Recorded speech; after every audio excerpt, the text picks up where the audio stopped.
Hey everyone, my name is Jake, and welcome to the sixth episode of Good Timin. As always on this podcast, we're going to be talking all about one of our favorite bands, the Beach Boys. And I'm really looking forward to today's episode because we are going to be continuing our discussion on the Beach Boys as a live band and touring act. Only this time, we are going to be focusing on the live band from the early 70s and onwards. So there's a lot of really interesting things to discuss from this period. You have the addition of guitarist Blondie Chaplin and Ricky Vittar on drums in 1972, and they both played a huge part in the band's live shows, sounding as great as they did around that time. There was also the band's big resurgence of popularity in the mid-70s.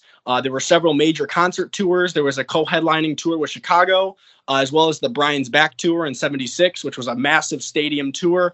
And of course, there was also quite a bit of turmoil going on within the band around the late 70s and early 80s, which sometimes would have a negative impact on the live shows. So we'll get into all of that as well. And then, of course, we'll also go into the years and decades since then. We'll talk about the 50th anniversary reunion tour in 2012.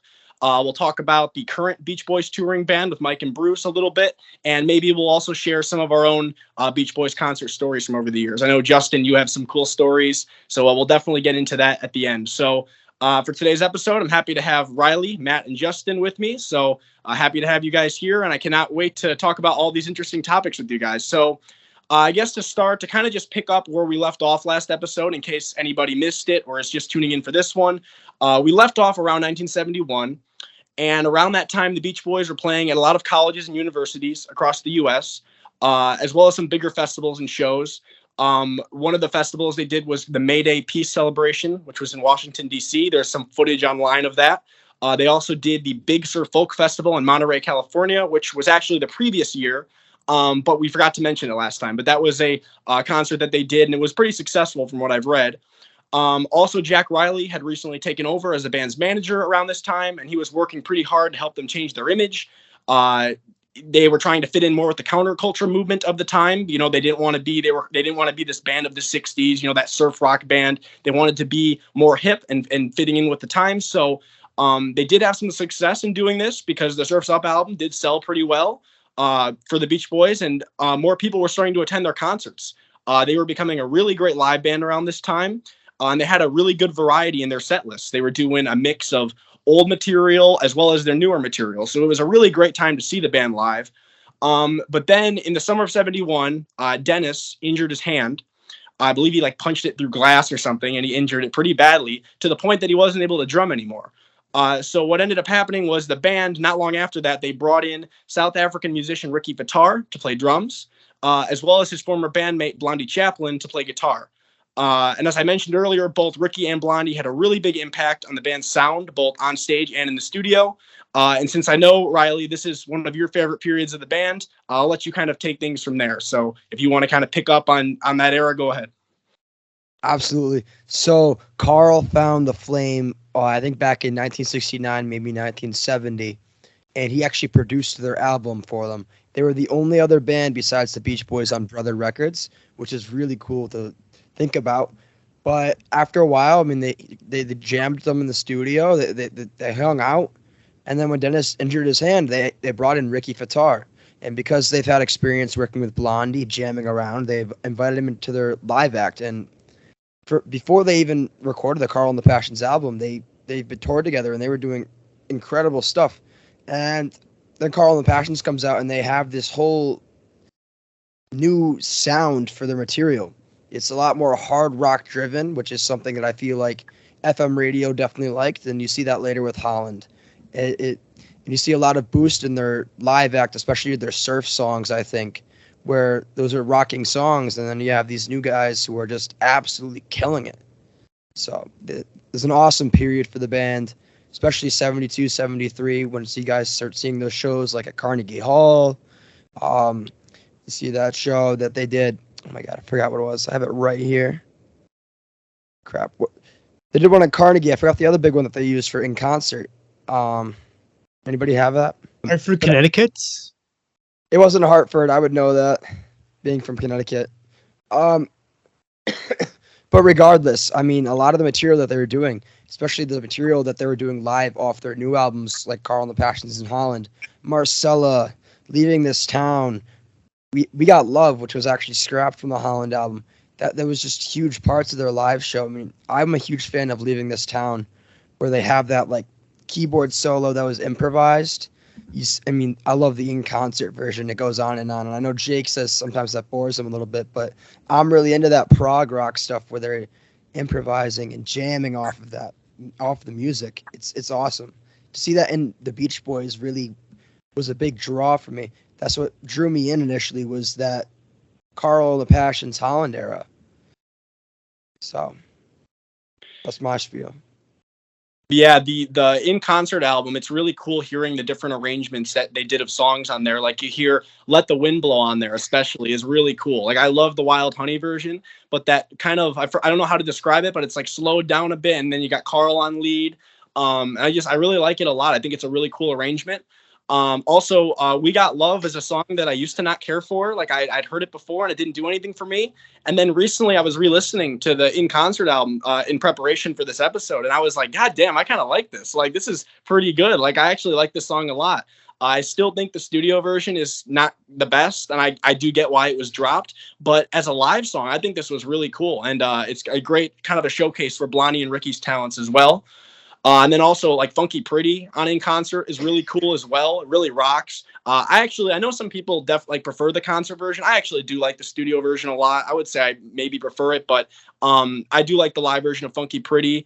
And of course, I know it's not on the In Concert album, but the band was doing Jumpin' Jack Flash around this time to close out their concerts. And if you listen to some of the recordings of that, like I know on the Sail on Sailor box set on the Carnegie Hall show, they have it at the end. And they really crushed it. Like, it sounds awesome. And Mike's doing like his front man act, being like Mick Jagger and stuff. And he sounds really good. So the band was really great live around this time. And I'm glad that like the In Concert album exists, because it kind of like, it's a way of like hearing what it would have sounded like to be at a Beach Boys concert in the early 70s with Blondie and Ricky. So heck yeah. I really liked and there is a version of Jumping Jack Flash on you already mentioned that, but it was on the Carnegie show. Mm-hmm. I mean, I really like the Bluesy Help Me Rhonda. They were reworking a lot of those classic songs, like you mentioned, Let the Wind Blow. There's a version of, what was it? It was not Caroline, no. It's a song from Pet Sounds. I think it's You Still Believe in Me. Yes. Yep. That was such a beautiful song when they did it live. It was like so mellow and drawn out. It was so cool to hear that. I think the Al vocal on Heroes and Villains. Was that Heroes and Villains? Yep. That surprised me so much, and I didn't realize Al could just rip that song out, but he did. So, Wild Honey on Carnegie. That's though. Al is a really underrated vocalist. I listened to this album. I think it's a great album. Like I said, I love the bluesy. I like it's more hard rockin'. I actually have the Wikipedia page open now just to see where everything was recorded. So we have some songs from Hollywood Palladium in LA. We have some songs from the Pine Knob Amphitheater in Clarkston, Michigan. We have a song at the Syria Mosque in Pittsburgh, the Nassau Coliseum in Uniondale, New York, the Century Theater in Buffalo, New York, the Capitol Theater in Passaic, New Jersey. If I pronounced that wrong, I apologize. The Mosque in Richmond, Virginia. And I think that's all. So it's kind of a mix from different shows. It's not just like one show straight through, which I think that tends to be par for the course with a lot of rock concert albums. They tend to mix and match. Yeah. At least I noticed compared to like more easy listening stuff, or like that it tends to be from like one show. Maybe jazz as well. I'm not as familiar with jazz, so I'll refrain from that. Yeah. But it's a really awesome record. I kind of like the cover art too. I think someone one time made a joke. It kind of looks like Dennis is like pissing on the audience, which is kind of funny. I like it. I think it's a really cool record, and like I said, I like where the live show was. The live shows were at the time. It's a little unfortunate what came a little bit after, but I know we're getting there in a minute. So yeah, I really want to mention Wild Honey. The live version that Blondie sings is one of the few tracks in the Beach Boys catalog where I totally prefer the live one, like miles ahead of the studio version. I could never listen to the studio version of Wild Honey and not think about the guitar solo. That was awesome, and Blondie ripping the vocals. It's such a good live version. Justin, if I remember right, so like when they were doing the in concert album, didn't they record a bunch of shows around that time, and then they kind of sat down and just picked out the best recordings from each one? Because like I know with other live albums they've done that, like with Wings Over America. If you look at where the different songs were recorded, they were from a variety of different venues. So I think that's what they did. Yeah, so this album is a little bit different than a lot of other concert albums around the time too, because in between the tracks, there's not a lot of audience, so they'll fade the audience out like really low. So it was kind of just like kind of a muted kind of concert album. Like there wasn't a lot of like wild applause or anything like that. That was kind of like conscious that they did that, the way that they kind of structured it.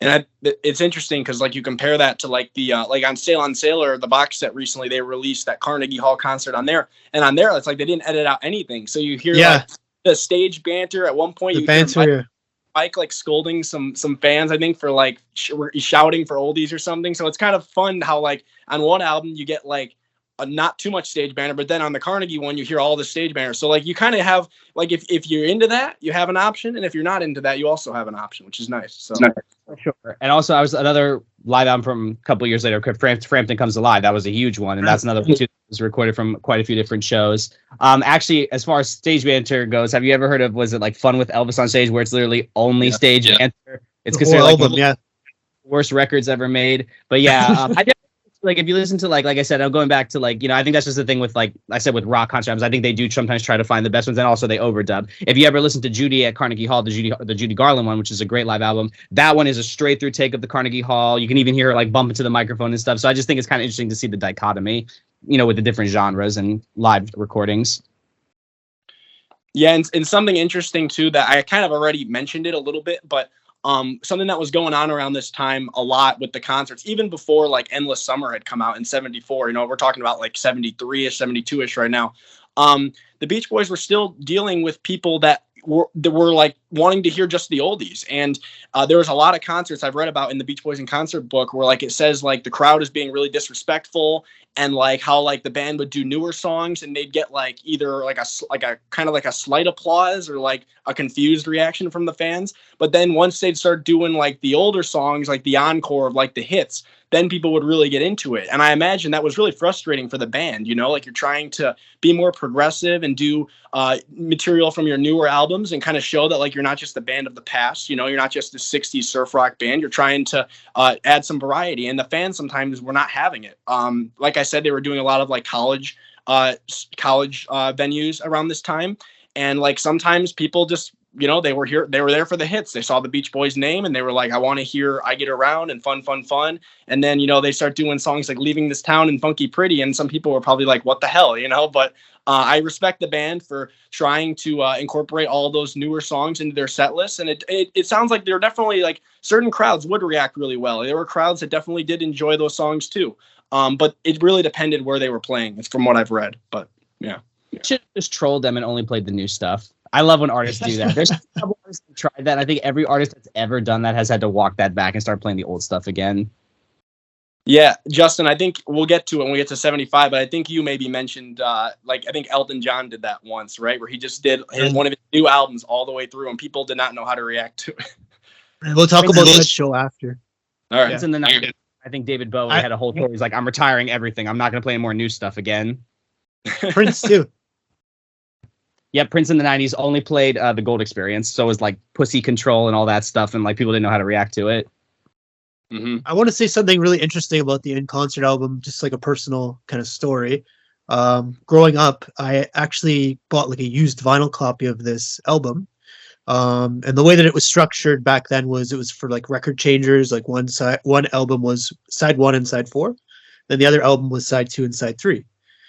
Okay. And then I was so excited to find this album that I didn't even look at like the actual records that were in the sleeve at the time.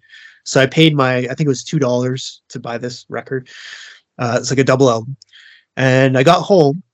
I pulled out the first album. I put it on the turntable. I listened to it. And it's Marcella. It's side 2 and side 3. I'm like, okay, I guess side 1 and side 4 is in this other sleeve. Pull it out. It's another side 2, side 3. So I had 2 copies of side 2 and side 3. And I didn't actually hear half the album for like a good 10, 15 years after that. That's it's crazy. yeah, but it was hard to find. So like I was just excited just to have half the album. Hey, at least you had the side with Live Marcella, because that song rips Yeah. a lot. That song is that's one of my favorites on that in concert album. Marcella sounds so good. I love And Let the Wind Blow was on it as well too. Yeah, cool. that specific Yeah. record. Yeah.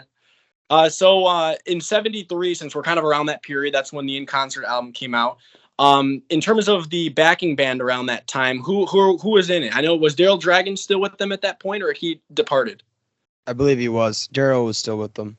Okay, because I know Daryl Dragon. I know was Billy Hinchy. Billy Hinchy was there. Yeah. Yeah. So yeah, it seems like with the Beach Boys, yeah, they had some backing musicians that like really hung around for a while, like throughout the '70s. Guys like I think like Carly Munoz in the '70s and people like that. So they had a really consistent backing band, and they sound really good. They add a lot to the overall sound of the band, because again, like in the '60s, they didn't have that. You know, like in the mid '60s, obviously they did start incorporating horns like later in the '60s, but like it's tough to reproduce that sound in the studio when you don't have like some backing. So I think it definitely helped them a lot in terms of their in concert performances. In '73, so if I'm not mistaken, doesn't Blondie depart in '73? November, yeah. And do any of you want to kind of go into that story with Blondie leaving the band, how that happened? Yeah. So this was at Madison Square Garden, was the show that kind of like broke the straw on the camel's back. They were playing with Linda Ronstadt. That was the opener for the specific show.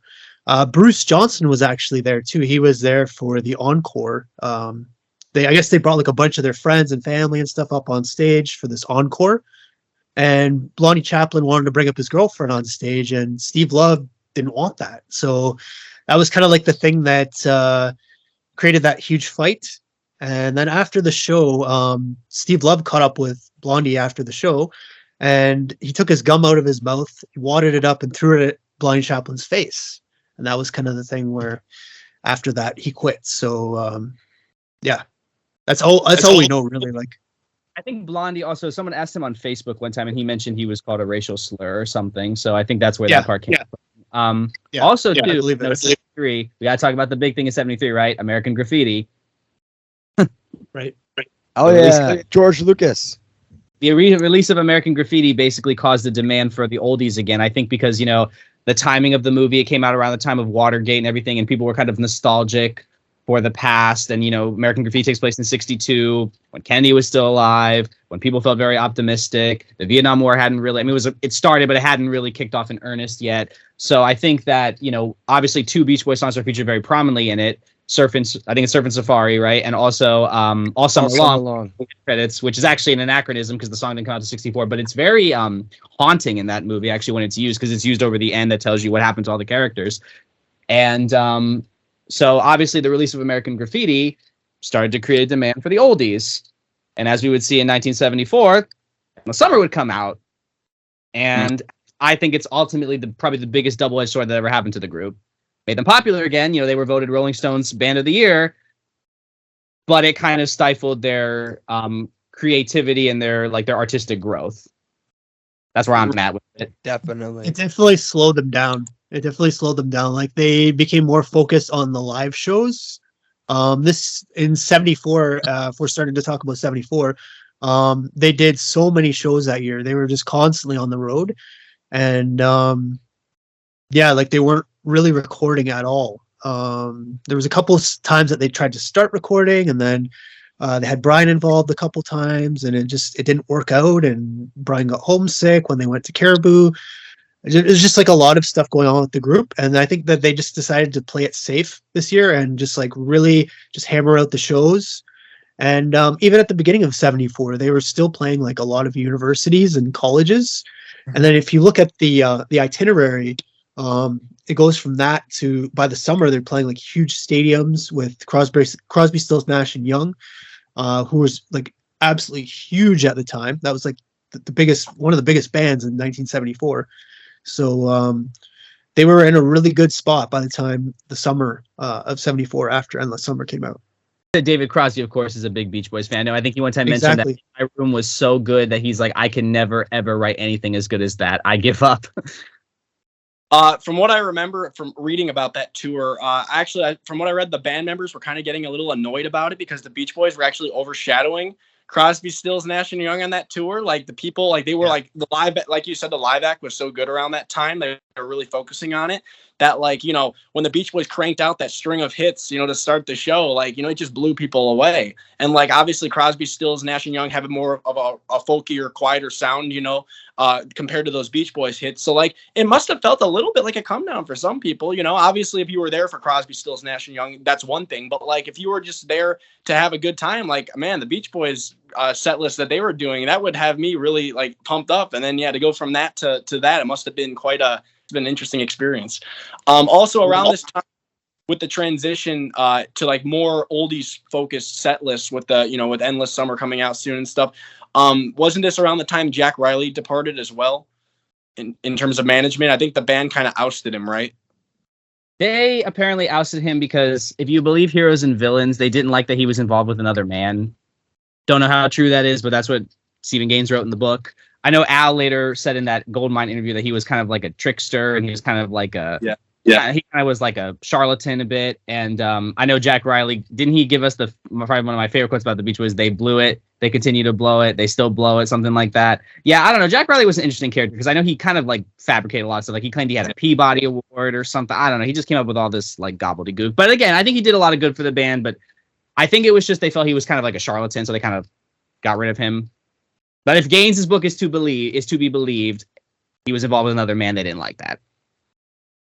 Also, Reilly didn't want to leave Holland either. He didn't want to go back to the States. So that was another huge thing. I think nowadays that would be able to, like a manager would be able to manage a band from Holland and like they'd be able to work in the States. But back in those days, it was really hard to kind of make that work. So it was just like a multiple different things between what Matt said, between him staying in Holland, between finding out like all these lies that he had told before. They just kind of distrusted him at that point and went back with Steve Love. This is also 74. So with him departing, Jack Reilly, this is also around the time that I think Jim Guercio became involved with the Beach Boys, I believe. I know they had like, obviously there'd be more of a connection later with the Chicago tour that they would do in 75, but I know he started getting involved. I think he would play bass sometimes for them and took a bit of like a management role as well. So there's that. Also, Ron Altbach joined the live band around this time, who was formerly in, as we were talking about earlier, formerly in King Harvest, who did Dancing in the Moonlight. So that's interesting. So another member that would go on to be with the Beach Boys backing band for quite some time.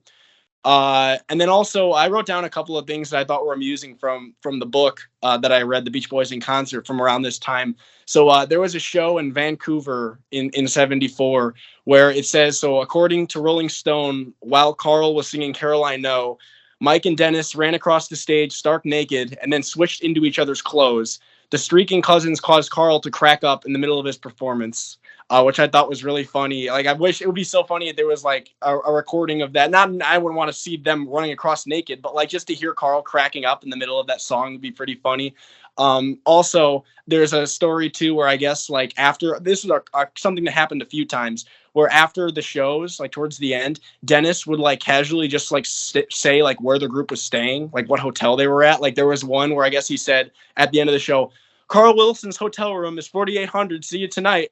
And then the band would just get pissed at him, obviously, because it's like, oh great, you know, now people are going to be heading over there. But obviously, we know how Dennis was. I'm sure he loved that, you know, girls coming over and stuff. So, but I just find that amusing. Dennis sounds like he was a handful sometimes, but he used to tell a Nixon joke too. I know about like it was something like Nixon found like piss in like the sand or something, and it was like he was asking Henry Kissinger who did it. And it's like, oh, it's Trisha's or something. I think he used to tell a Nixon joke, which I thought was funny. Also, too, fun fact about James William Garrico, or is that how you say it? Guercio. Yeah, Guercio. Apologies. Did you know he directed a movie, Electric Glide in Blue, in 1973? It's kind of a cult classic. Oh, really? Yeah, he also did I think he did the soundtrack too. Yes, he did. Yep. It's a kind of like a cult classic movie. It's Shout Factory used to have a Blu-ray of it. I know I have it somewhere. I don't know if the Blu-ray's still in print, but worth checking out. Is that the one with Chicago in it? Like it has members of Chicago in it? For Blake, it has wasn't he the one that killed his wife? Yes, he was, or they think he killed his wife. Yeah, Peter Cetera's in it. Yep. So there are some members of Chicago in it. But yeah, I know Robert Blake. He was in Cold Blood, and people thought he killed his wife. That's another story, though. Yes, one last thing for 74, in case any of you guys don't, if you guys don't have anything else. There were also a few, we talked about this on another episode, but there were a few songs that like appeared in the set list for a short period and then went away. One of them was Don't Talk, Put Your Head on My Shoulder, which is an interesting inclusion for that time. I think I mentioned that there is an audience recording of it. There might be a couple actually, where you can hear like Carl singing it, and it sounds really good. It's a really good performance, and I would imagine at that time people didn't really know how to react to it because a lot of people were there for the oldies, and then you have this really kind of quiet, mellow song with very limited instrumentation. It's just Carl, and then who was the musician you said, Justin, that they brought in to do the organ part? That was Don Lewis. So they found this guy named Don Lewis at a club in, I think it was in LA. Carl and Dennis and Jim Garcia. And they saw him playing like all these synthesizers, and he would sit there and he would have like a synthesizer here, synthesizer here, synthesizer here, and he'd play like different lines and stuff and like do like a one-man show kind of thing. And they thought, oh, this is cool. Like maybe we could bring this guy on the road with us and like he could be our opener or something. And that's what he did. And then eventually he ended up joining the band for a little bit. I think he was not even there a year, but he added a lot of cool kind of stuff like that. I think that kind of inspired them to kind of bring out those kind of older songs that they hadn't really done because of the instrumentation and that kind of thing, and to kind of like be able to do that now. So yeah, that was really cool. So he was kind of like Rick Wakeman with like the synthesizer and all that. Exactly. Yeah. Why Rick Wakeman left David Bowie's band, I don't know. I think he added a lot to that, but that's another story. I love his contributions to Hunky Dory. 74 was also people really forget Ricky was still with the band for a pretty good amount of time. He actually played on, I think, It's Okay in that same song, played the drums. So Ricky was still with the band up until about same time as Blondie. November. November 74 is when he left. So when they were Band of the Year, he was still part of that band. But he left, and then Dennis came back in on drums. I was just going to say, I think I read somewhere that Ricky left because he kind of felt like the band wasn't progressing at that point. I think Ricky enjoyed playing the newer material more. And, like, you know, when you keep playing the same songs over and over again, like the older material, which, like, you know, the Beach Boys have been doing for years. But I think he just kind of felt like the band was kind of stagnating, which they were. So I think that's why he left, from what I've read. I don't think there were any, like, bad feelings. I just think he wanted to do something different. No, it wasn't. He was actually on the inside cover of End the Summer, and then. Yeah, he is on that, right? Yeah, that's a pretty funky cover art. I think I bought that, I would have been like, what the hell? I mean, like, at the time, I've been like, what the hell am I looking at? But I think that actually mentions David Marks on the inside too, right? I think that was like one of the first times they acknowledged David Marks, because I know they kind of wrote him out of history for a bit there, and depending on what movie you watch, he's out of history in certain movies too. So it's nice. Murray wrote him out though. It was Murray who wrote him out. Well, Murray, but also then Capitol went along with it too for a while. And also, like I said, if you ever watch, I know it's a piece of garbage movie, but that what is it called? The one from '90. Whichever the one from '90 is, the one with Bruce Greenwood playing Dennis. I can't remember the name of it right now. There's no David Summer Marks. Dreams. Summer Dreams. Yeah, there is no David Marks in that movie at all. It's like he never existed. So like it's kind of weird that was perpetuated for a while. Yeah, they actually asked for David back in the early '70s. I think it was '71, maybe '72 or '3, and because he played a show with them, and then he's like, "Nah, I'm good." Yeah, I think he was just in a different spot musically than the band was. Like he was really more into like bluesy, kind of harder edged kind of music at that time, kind of like hippie music. So and the Beach Boys were kind of still seen as kind of square at that time. So I think that's part of the reason why that didn't happen. And there was also some issues with Carl that he had at the time too. They weren't really getting along too well.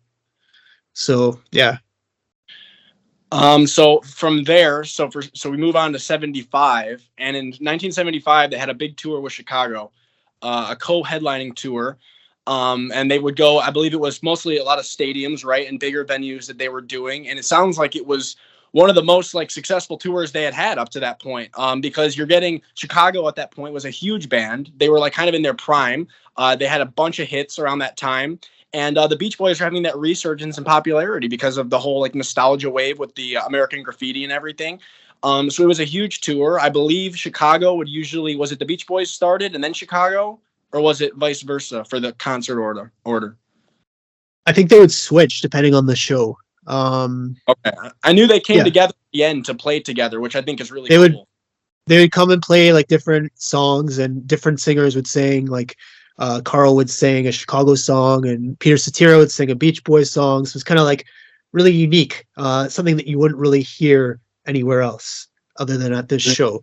And I should also mention this year is the year that Garcia officially became manager for the band. So this is when he took over and really tooled the set list. He was kind of the guy that was pushing for more oldies too at the time, because you could see the audiences, the way they were reacting, and they were thinking of money.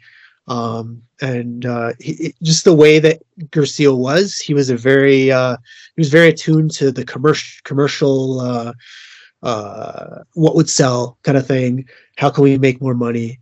How can we get more tickets sold kind of thing? Like that was kind of his brain at the time. Also, talking about like them performing together, like there's some recordings, like I don't think they're great quality, but there's some audience recordings of like Carl doing Saturday in the Park, and it sounds awesome. Like I want like a studio version of Carl singing Saturday in the Park, because he sounds really good on it. And then Darlin' they did together, I think, which sounded really good with like the Chicago horn section and stuff. Also, this, I believe, if I remember right, this was the tour where Dennis doing You Are So Beautiful, that made its debut, I think. And I think the interesting thing was, if I remember right, I think it said he would sing it with Robert Lamb from Chicago, and Dennis was dating Robert Lamb's ex at the time. Yeah. Oh, so You Are So Beautiful, of course, sparks there's been a long debate about that song as to whether or not Dennis actually wrote the song, because I know officially he didn't take a credit for it, but Billy Hinchy has long claimed that he saw Dennis sit down with Billy Preston and actually, do some chords on the piano. It does sound a lot like a Dennis song, I will say personally. So I don't think we'll ever know for sure, because the only two people in the world that know are both dead. But it's true. But to me, it's like, I think I can hear Dennis in it. So if I believe Billy Hinchy, like it sounds plausible. I know Brian claims he didn't write it. Bless Brian. You can't trust anything he says in an interview. So I kind of believe Billy Hinchy, but that's just my take on it. Yeah, like Dennis was doing a lot of like, that was around the time I think he was doing more like slower ballads too, because obviously a couple of years later Pacific Ocean Blue came out. So yeah, it does sound like something he would write. And no, interestingly, I just heard that song, like the actual studio version, with who is it again doing it? Joe Cocker. Joe Cocker. I just heard it on the radio today, driving home from class for like the first time in like probably over a year. So I was like, as soon as I heard it, I was thinking of Dennis. Like, yeah, this does sound like a Dennis song. So, do you have Justin? Do you have any stories or anything from the '75 Chicago tour, or anything that you want to add? Yeah, so the big shows this year the biggest one was Anaheim Stadium. This was like a really marketed show. When you look back at all the articles at the time, for like a month leading up to this show, they were like really like hammering like Anaheim Stadium, they're coming, like it's going to be a huge show, blah blah blah blah. Brian actually showed up to the show. He was backstage. There's a lot of pictures at the time with him backstage and with Dennis, and they were playing volleyball and stuff. He was having a good time, and Audrey was there, and the whole family was there. And apparently there was such a disruption with the audience, like half of the, like in the stadium, how they have like the different rungs in the stadium. One of the rungs like collapsed or something because people were like hammering down on it, I guess, during the songs. They're getting so excited during the Beach Boys set. Like this was something that this would actually happen in like different venues too as well. Like some of the universities, they'd create damage because they were getting so into the songs, like the audience. So they were really, really hot at this time. And this was like the biggest show of their career up to this point, I would say, Anaheim Stadium in 1975 with Chicago. Do you have an attendance figure on that? Sounds like it was a shit ton of people. There was a shit ton of people. I don't have the exact attendance right now, but it is coming in my book. That information is out in my book. I should also mention another show too. Wembley Stadium with Elton John. This was a few days later after this. This was kind of like a huge summer for them. They had a bunch of different stadium shows, and they played Wembley Stadium with Elton John, and they came out first. And Elton John was like a huge star in 1975. Like he could do no wrong at all. And they came out first, and the audience went absolutely crazy over the Beach Boys because they had already gotten "There Endless Summer." They already gotten "Spirit of America" at this point had come out, so they just wanted all these oldies, and the band delivered. And so they left the stage, and then Elton John came out and he performed the entire Captain Fantastic album, which hadn't even come out yet. And everybody is like, "What the hell is this? Like, why aren't you playing Crocodile Rock and all these other songs, your song and all this stuff?" And Elton John had a lot of really bad press because of that. But he does have that show. I think they released it a couple years ago. His portion of the show, anyways, and it is out there, so you can hear that first recording of Captain Fantastic when he plays it live. Fun fact about that album too: that was the very first album, I believe, to ever debut at #1 on the Billboard 200. Sorry, go ahead. Because he could do no wrong at that time. That was like everybody was waiting for that album. Also, too, because back then, in the days before SoundScan, which I think started in '91, it was very hard to accurately trace how many records were actually being sold. You kind of just get figures from like whatever, like you called up the record store and they tell you. But somehow it was enough to get to #1 debut, which I think is pretty cool. Really cool thing about this show too, this was really hyped as well, this show, because it's Wembley Stadium. It was the first UK gig that the band had played for, I think, since 72, when they might have been in Europe in 72. Since then they had only played in the States, really. And there was actually a commercial that was filmed for it, and Carl appeared in the commercial. And they just like went through the different bands that were playing. Like the Beach Boys played, Elton John played. There was a few other bands as well too that were popular at the time. But this was probably, between those two shows, those were the biggest shows of the year for the band.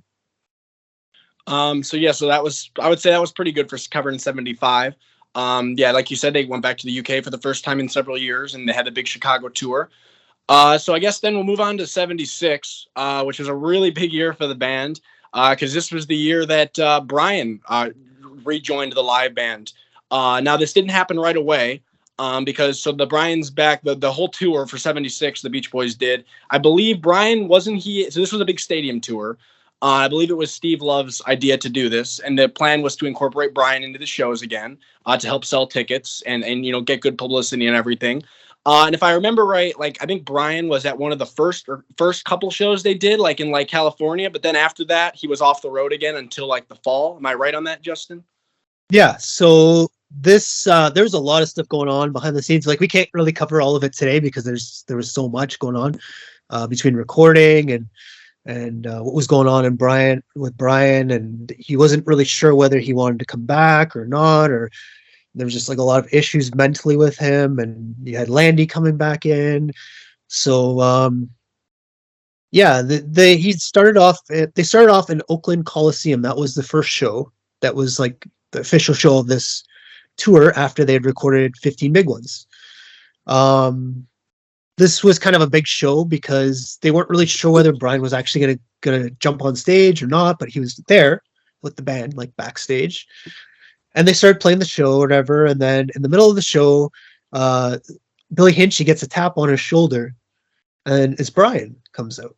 He's just like, "Can I play on the next couple of songs?" And Billy's like, "Sure." And he gets off the keyboard, and Brian sits down, and nobody announced anything. And then after the song, Mike Love announces, "Oh, Brian Wilson, or the person who's made all these songs." So he played for a couple songs, and then he left the stage. That was kind of like the beginning. So this show was actually filmed for the It's Okay TV special, but they actually didn't use any of the footage from this show for some reason. So it is out there somewhere in some sort of vault. And then I think a couple days later, or no, the next day, they played Anaheim Stadium, and this was the one that you see on the It's Okay TV special that happened later on in the year. This was a huge show as well too. That was a shared bill with America, Santana, and Gerard. I'm not sure who that is. Yeah, and this is he played for a few more songs on this show. I don't think he played the entire show. It was like kind of half the show. But a lot of the reports at this time are mentioning that he seems kind of like jerky and like he didn't seem like at ease on stage. He's kind of shy and that kind of thing. So it was the beginning stages of the Brian's Back campaign, and I don't think he was completely comfortable with it yet at this point. But you'd have to say those are highlights of the band's career, just to even get him on stage after everything he had been through thus far, especially in the last couple of years. And between 74 and 76, like, are the really bad years for Brian. Also, around this time, this is so when Brian was performing with them, like he did in the fall, he would rejoin them and start doing dates regularly again.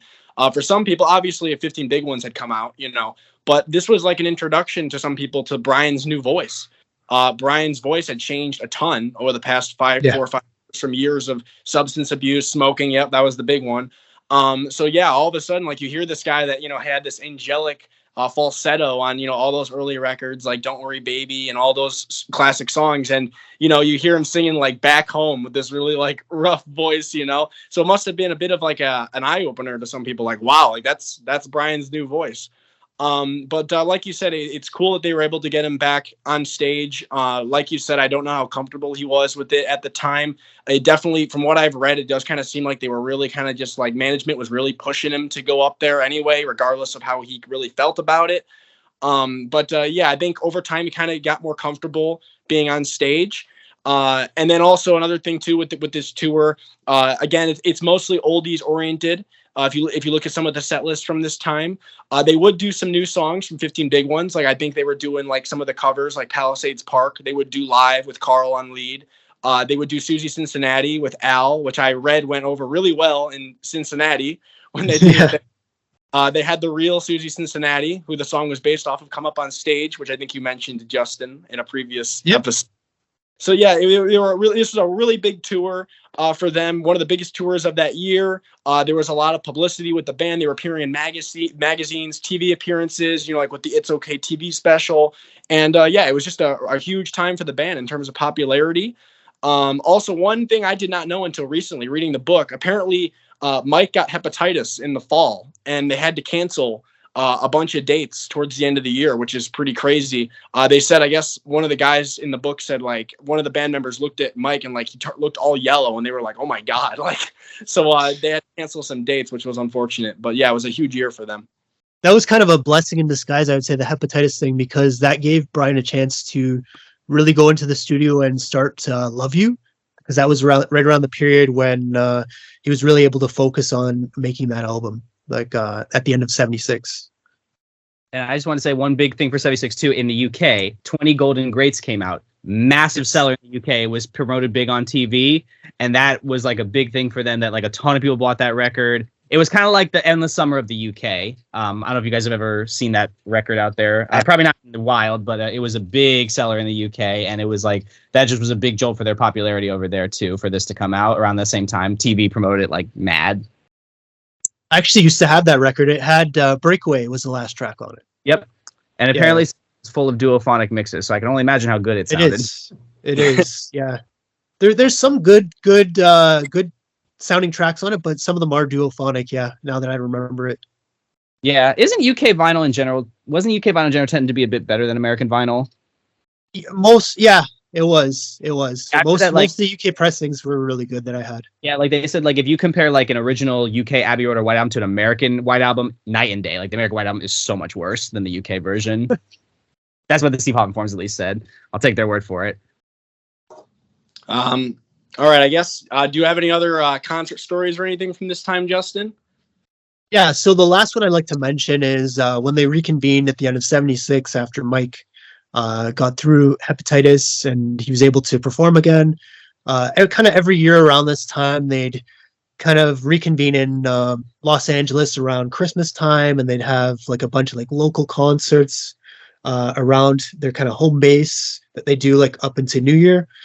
And these were kind of the highlights of the year. Like everybody was really looking forward to having the Beach Boys come home and play the songs around Christmas time and around New Year's and stuff. And this year, Brian actually came. This was after he dropped Landy, so he was like performing regularly with the band at this point. And he came out in this big sequin black robe. I think some of you have seen these pictures of him like with his hands up like that, and he's kind of making fun of himself. And he was able to kind of see like the kind of light side of his issues that he had.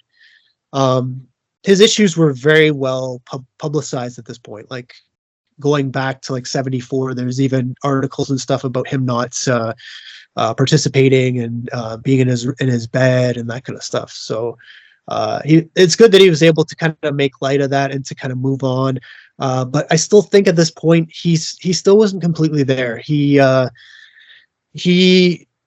didn't really want to be there, to be honest, I don't think. But it was just a matter of everybody else around him kind of pushing him to go up and to kind of take that center role, which he really didn't want to take anymore.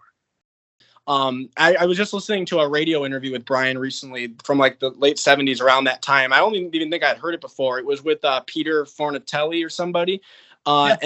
And he was saying how he asked him about that. He asked, like, how do you feel about, like, you know, your own issues, your own personal issues being so out there to the world, you know? And he said, like, you know, it doesn't feel great, like when, like, you know, like magazines and stuff like put him down, or, you know, like that.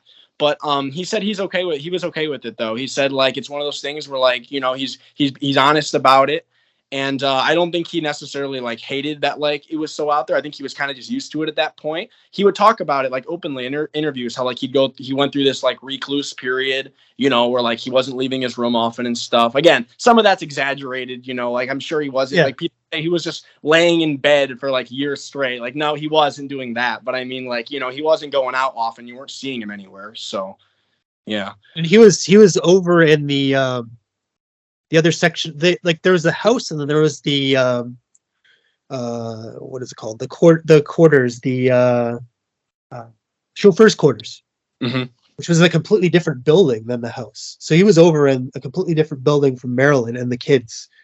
So he's kind of like isolated and just listening to Be My Baby a lot and eating a lot of food, and he was looking at a lot of porn and stuff like that. And yeah, so just he was just living off of his $100,000 a year that he was making from royalties. That was kind of like what they said was like the what he typically made at that point. And yeah, he was kind of lost. So Like I don't think like Howard Hughes. Yeah. I think Bruce Johnston actually said something about that he's similar to Howard Hughes at that point or something. There's some quote around that time. All right, so I guess we'll move on to 77 now. So it's 1977. So this is a really interesting year for the band, not really in a positive way because there was a lot of turmoil going on around this time. So the turmoil within the group, a lot of it was over management. Mike and Al wanted Steve Love back running the band, from what I remember, but Carl and Dennis didn't. Like they were on one side, and then Mike and Al were on another, which seems to be the case with those pairings in general. It seemed like you had like Carl and Dennis were like the more creative side of the band. They wanted to keep going in a more progressive direction, while Mike and Al were kind of like, you know, why change what we're already doing? You know, like the fans want to hear the oldies, so like let's just keep doing that. You know, so they were two kind of opposing sides there. And then the big controversy was Brian ended up joining Mike and Al's side. The band would like have like votes on different issues, like what direction we go. And I guess it was kind of an unexpected thing that happened, but Brian just one day just joined Mike and Al. And this really pissed off Dennis and Carl. And there was a big fight that happened on airport tarmac in New Jersey after a show. You want to give some details on that, Justin? I feel like I've read a little bit about it. I think I read that. Was it something where like Brian wanted to get off the plane and go with somebody to like go with Dennis or something, and then they were going against it? Do you want to kind of elaborate on that a little bit? Yeah. So, like they kind of knew that something was going to happen that day. Like there was a bunch of stuff that was happening at that point. They knew that there was going to be a blow up. Like Carl even said, like, don't go on that plane, Dennis. Like there's going to be a blow up kind of thing. But of course, Dennis, Dennis, the way that he is, he went and caused shit on Mike's playing, and then created a huge problem. And yeah, there's just like a lot of issues going on with the band at the time. And I should kind of rewind a little bit because I want to talk a little bit leading up to that, like what exactly happened. So in beginning of 1977, Mike went off to Switzerland with the Maharishi to learn how to levitate. That was kind of like the thing that was happening. And so now we have Brian and Carl kind of just in the studio working on some material, and Dennis is working out on Pacific Ocean Blue at the time, and then Al's up in Big Sur with his family, looking after his farm and doing that kind of thing, which was his passion at the time. So anyways, when Mike was gone, they had fired Steve Love after Steve Love had given, or he had signed for Mike for the CBS contract, which had recently come through. So they had released Love You, first of all. Mm-hmm. And then they had gotten a contract for CBS Caribou Records from Jim Garcia. It was a huge amount of money that they made off this contract, and they got a huge advance for recording and everything. And Mike was still in Switzerland, so he couldn't sign for the papers. So Steve had to sign for Mike, and Mike wasn't too happy about that because there was something in the contract that said like Mike can't record outside of the band or something. It was something, there was some sort of like limit on his being able to record solo albums and that kind of thing, which Mike wanted to do at that point. So anyways, everybody's kind of upset with Steve Love at this point, even Mike. So they fired Steve Love at this point, and Mike's still in Switzerland. And Carl met this guy named Henry Lazarus. He was I think he was a radio guy. And he had recently started a company with his family, like a management company, entertainment management. And Lazarus actually flew to Switzerland to meet with Mike to kind of get his blessing on like starting, preparing for tours and that kind of stuff for the summer. So he had met with Mike, and he had written his address on a piece of paper or something. And Mike says, "Oh, that's my old address. How do you have my old address?" And he's like, "Well, I live there now." So this Henry Lazarus guy lived in the same house that Mike used to live in. And then Mike Love said, "It's written in the stars or something that you're to be our manager at this point." So that kind of, he got the blessing of Mike, and he got the blessing of Carl to manage them. So Lazarus took over. And anyways, he ended up booking this huge UK tour for them. They hadn't been into the UK since that Wembley show. That was the only show really in the last like 5 years that they had played. And of course, the UK loves the Beach Boys. So it was quite, there was a lot of articles and stuff at the time about all these different shows. They had a lot of different bands, Barclay James Harvest, The Outlaws, Bonnie Raitt, Dr. Feelgood, Dave Edmunds' Rockpile. These were all bands that were going to open for them on these shows. So Lazarus, he was kind of new in managing, so he didn't get everything. He didn't get the right papers. He didn't get the right work permits. He didn't secure the hotel reservations or anything for them. So it was just like a huge disaster. And Carl had already gone over to the UK to promote all these shows and stuff. He appeared in all these papers with his face and all these interviews and stuff. And it just made them look really stupid after all that hard work that they weren't able to get everything together. So they canceled all these shows because they couldn't go over there because they didn't have any papers, they didn't have any permits or whatever. So the fans are just absolutely livid at this point. And then the band goes over and plays an industry insider show only at the CBS convention in London, England. This was supposed to be a day when they were playing Wembley Stadium. So they'd already canceled this Wembley Stadium show, and then they went and played the CBS convention. And of course, the fans hear, "Oh, the Beach Boys are in town, but why did they cancel our show? Why are they playing for industry insiders. So they were really, really upset with the band, like the public. There was a lot of articles at the time. Even Al Jardine, they had an interview with Al Jardine for one, which is really rare at the time. He didn't really give a lot of interviews at the time. And he said something like, "Oh, I guess our reputation's taken a little bit of a hit now. So what can we do?" kind of thing. But anyways, Bruce Johnston was in the crowd at this show. And he recalled that at one point, Mike was grabbing Brian's piano and he was lifting it up and down and like dropping it on the ground, like he was mad with Brian or something. He said it was like really bizarre to see this. Like it was just, you could see kind of like all their dirty laundry kind of being aired out in front of all these industry insiders. And there's a bunch of different like musicians there. And I think Springsteen was there. There's a few other, whoever was on Columbia CBS at the time too. Maybe Bob Dylan, I think, was there as well too. Was Billy Joel there? I know he was signed to Columbia. Possibly. I'd have to go back and check my notes on that, but there was a bunch of different like people that saw that. But they said regardless of that, like the show went over pretty well. People really loved the hits, like the hits kind of took the precedence over everything. So they'd played that on July 30th. And then they'd played a few other shows in America up to that point. And Dennis had mentioned to Pete Fornatale, which is the guy that interviewed Brian that you mentioned, Jake. He was kind of like a ambassador of the band at the time. He was a radio DJ out of New York for the station called WNEW. WNEW. And he did like a lot of interviews with the guys over the years.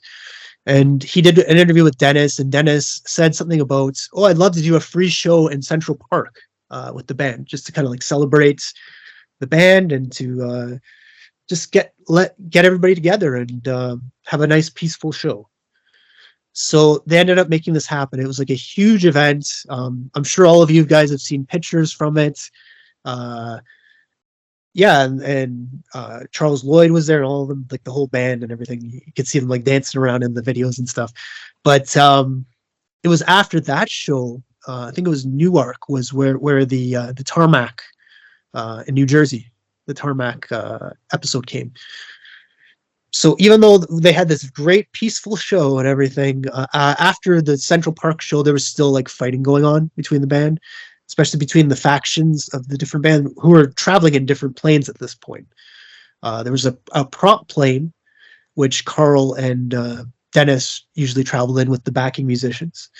And then Mike and Al had like the main plane that they went in with whoever was into TM at the time in the band, or like the people around them. I think the road manager at the time was a TM guy as well too.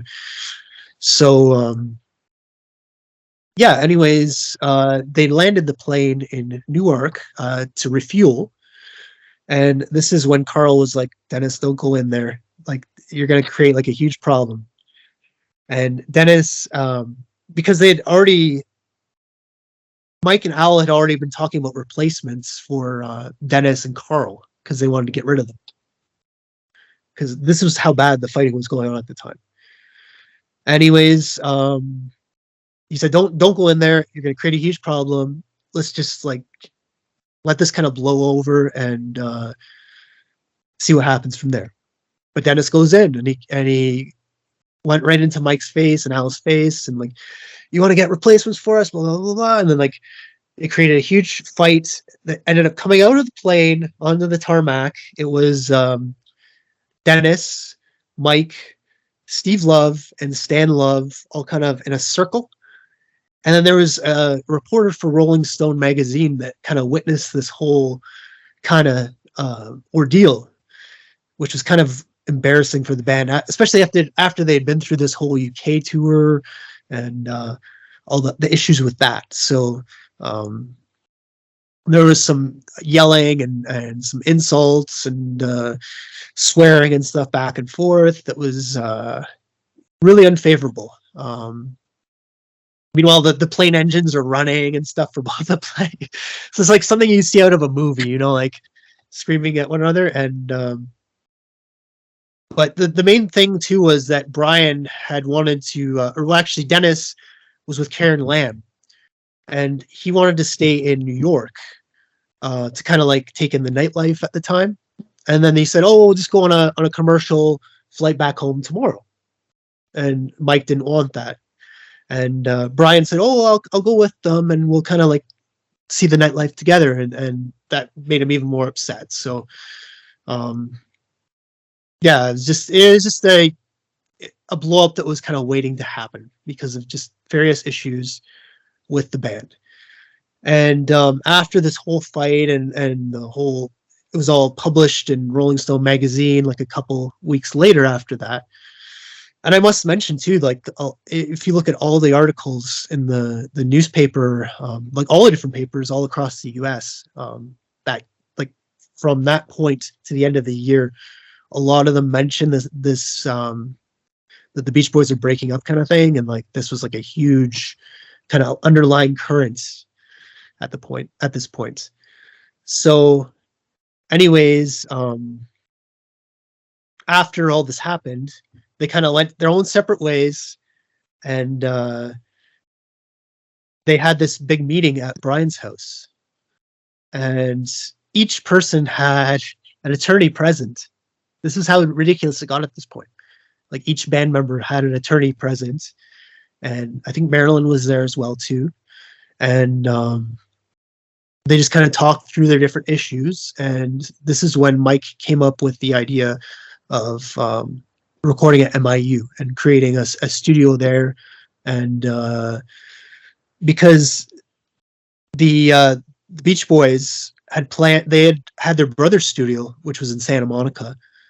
And Mike kind of wanted to get them away from that and to get them away from the drugs and get them away from kind of the party living and that kind of thing, and into more of a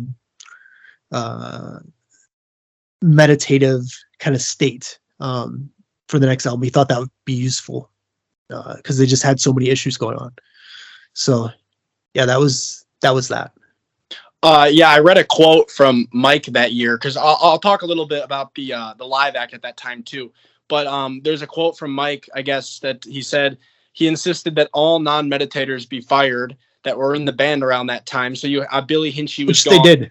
Yeah. Gary Griffin replaced Carly Munoz on keyboards. Mike Kowalski took over for Bobby Figueroa on percussion. I think Ron Altbeck was he a TM guy or no? He was a teacher. He was a TM teacher. Okay, so he was good. Yeah. Okay, yeah, because I think I read he had some altercation with Carl at some point where like he ran into Carl somewhere, like a hotel or something, and he was like, "Hey, Carl, like I'm joining the band now," and Carl's like, "Fuck off" or something. So obviously he wasn't real that. But yeah, so I want to mention about Altbach because I think I mentioned this before that he had a kind of a rocky relationship with a member of the band, and that was Carl. Throughout his entire tenure with the band, him and Carl did not get along at all, which is really unusual because you talk to any musician about Carl and all of them tell you like, oh, he was like such a great guy and such a sweetheart and like he was always so nice to me. But Altbach said that him and Carl clashed from day one. Like Carl did not like him at all. Yeah, I think there's a quote from him actually from Altbach saying like, he said something like, "I know Carl was a really nice guy and everybody loved him, but like we just never meshed," is what he said. But anyway, so getting to like the touring act around that time. So in terms of the concerts, this was kind of an interesting period because they were incorporating some interesting songs into the set list, despite it being still pretty oldies heavy. There were some interesting songs that they were playing in '77. They had a couple of songs from Love You that they were playing live, which is pretty cool. They were doing Airplane live, which is awesome. Yeah. I think they did Love as a Woman sometimes. Love as a Woman, yeah. Whatever. Yeah. They also were doing Feel Flows. All This Is That, which thumbs up. Back Home from 15 Big Ones, Susie Cincinnati. Occasionally they would do something like Honking Down the Highway too, which is pretty cool. I think they only did it a few times, but it definitely appeared at least once or twice in the set list. And And in terms of like the backing band around that time, so before Mike ended up firing everybody, Billy Hinchy was in the band, Carly Munoz was in the band, Charles Lloyd, who was a really talented and successful musician up before that, I believe. Yeah. So yeah, he was a jazz musician. Yeah, so it was a really talented backing group that they had with them. One in terms of like what the concerts look like around this time, there's a recording of the show at Washington in Washington D.C. in January of 1977. And it's an interesting show because like I think the band had been drinking the night before. I think it was like New Year's or it was something. They are some like occasion, and they had been drinking, so it's definitely not the strongest show. Especially you can definitely hear it in Carl. Carl is definitely out of it. Singing songs like on like All This Is That and stuff. Carl's really out of it, but it's cool to hear the band doing songs like Airplane live. And it's one of the only recordings of them doing it, so it's very cool to see. And if I remember right, isn't that from like the video feed, like the video board at the stadium? Yeah, so this was kind of something that was new at the time. They had these kind of jumbotrons on the side, each side of the stage, which up to that point, like you go to a concert, like you go to Paul McCartney and Wings, and you just see Paul McCartney on the stage, and that'd be it. You know, like you just see that little tiny little figure on the stage. With the jumbotrons, now you could see his face, and you could see his reactions, and you could see his bass and whatever. And the Beach Boys took advantage of this, and a lot of the other venues started having these on the sides of the stage. So what the Beach Boys did was they recorded some of these and put them on videotape and kind of stored them away. So there is a feed from the Jumbotron available. I think it's on YouTube for that show. There's a couple shows, Maryland shows, yeah.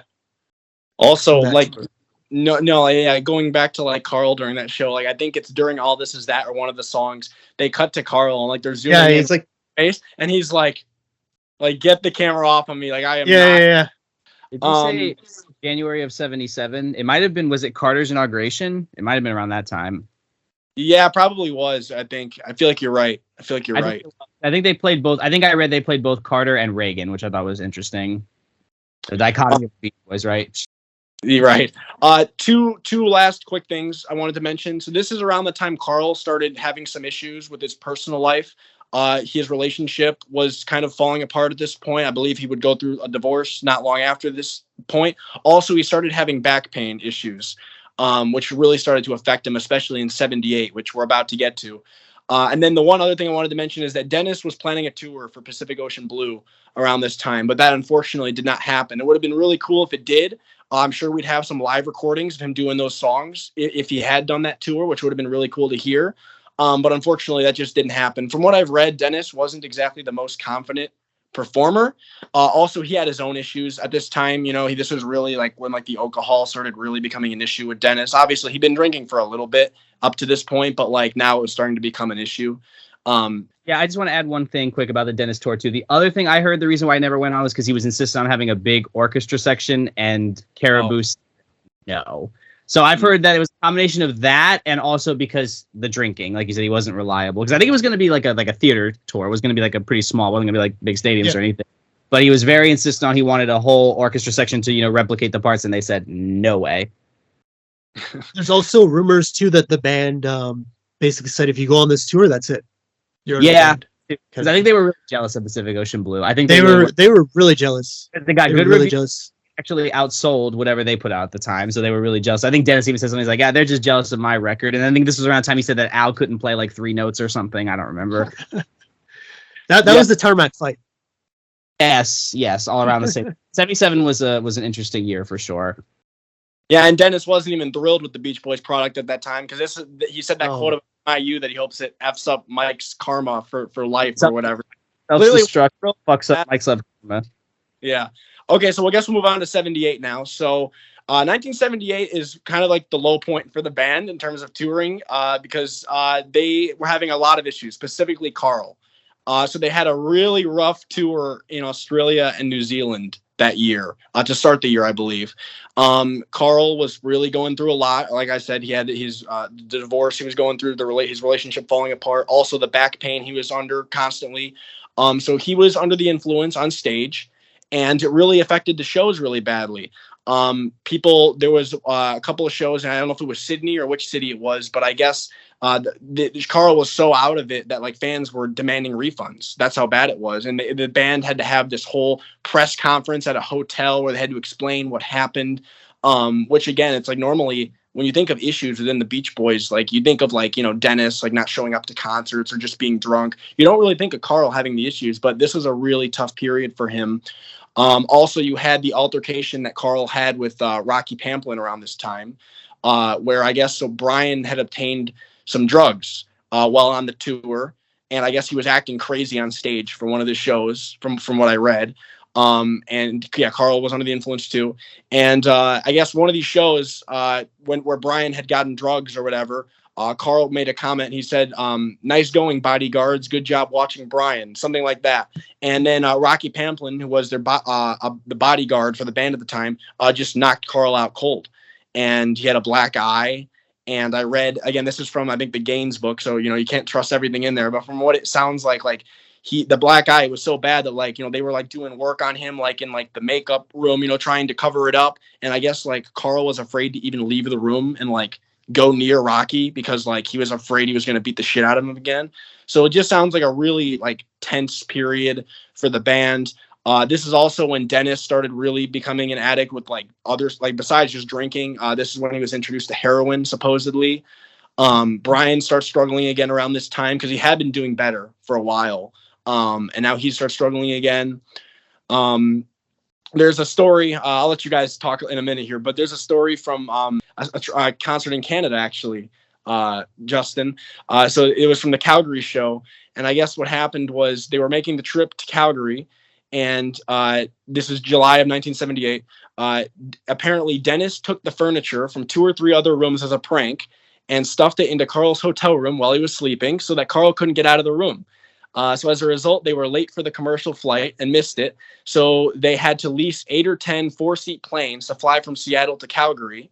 And apparently while they were flying, the planes were low on oxygen, or at least one of the planes, they ran out of oxygen, or like the sensor on the plane, they thought it was giving a faulty reading. So then they tapped the sensor and the thing dropped to 0. And they were like, oh shit. Like, what a nightmare. Yeah, but thankfully they made it. But that's another example of like Dennis kind of causing chaos on tour. The band has places to go, and Dennis is like too busy like doing pranks, like locking Carl in his own hotel room. Like Jesus Christ.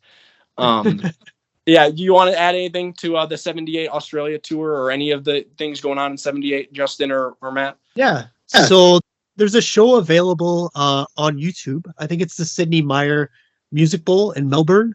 It was either March 8th or March 9th. It was broadcast on Australian TV.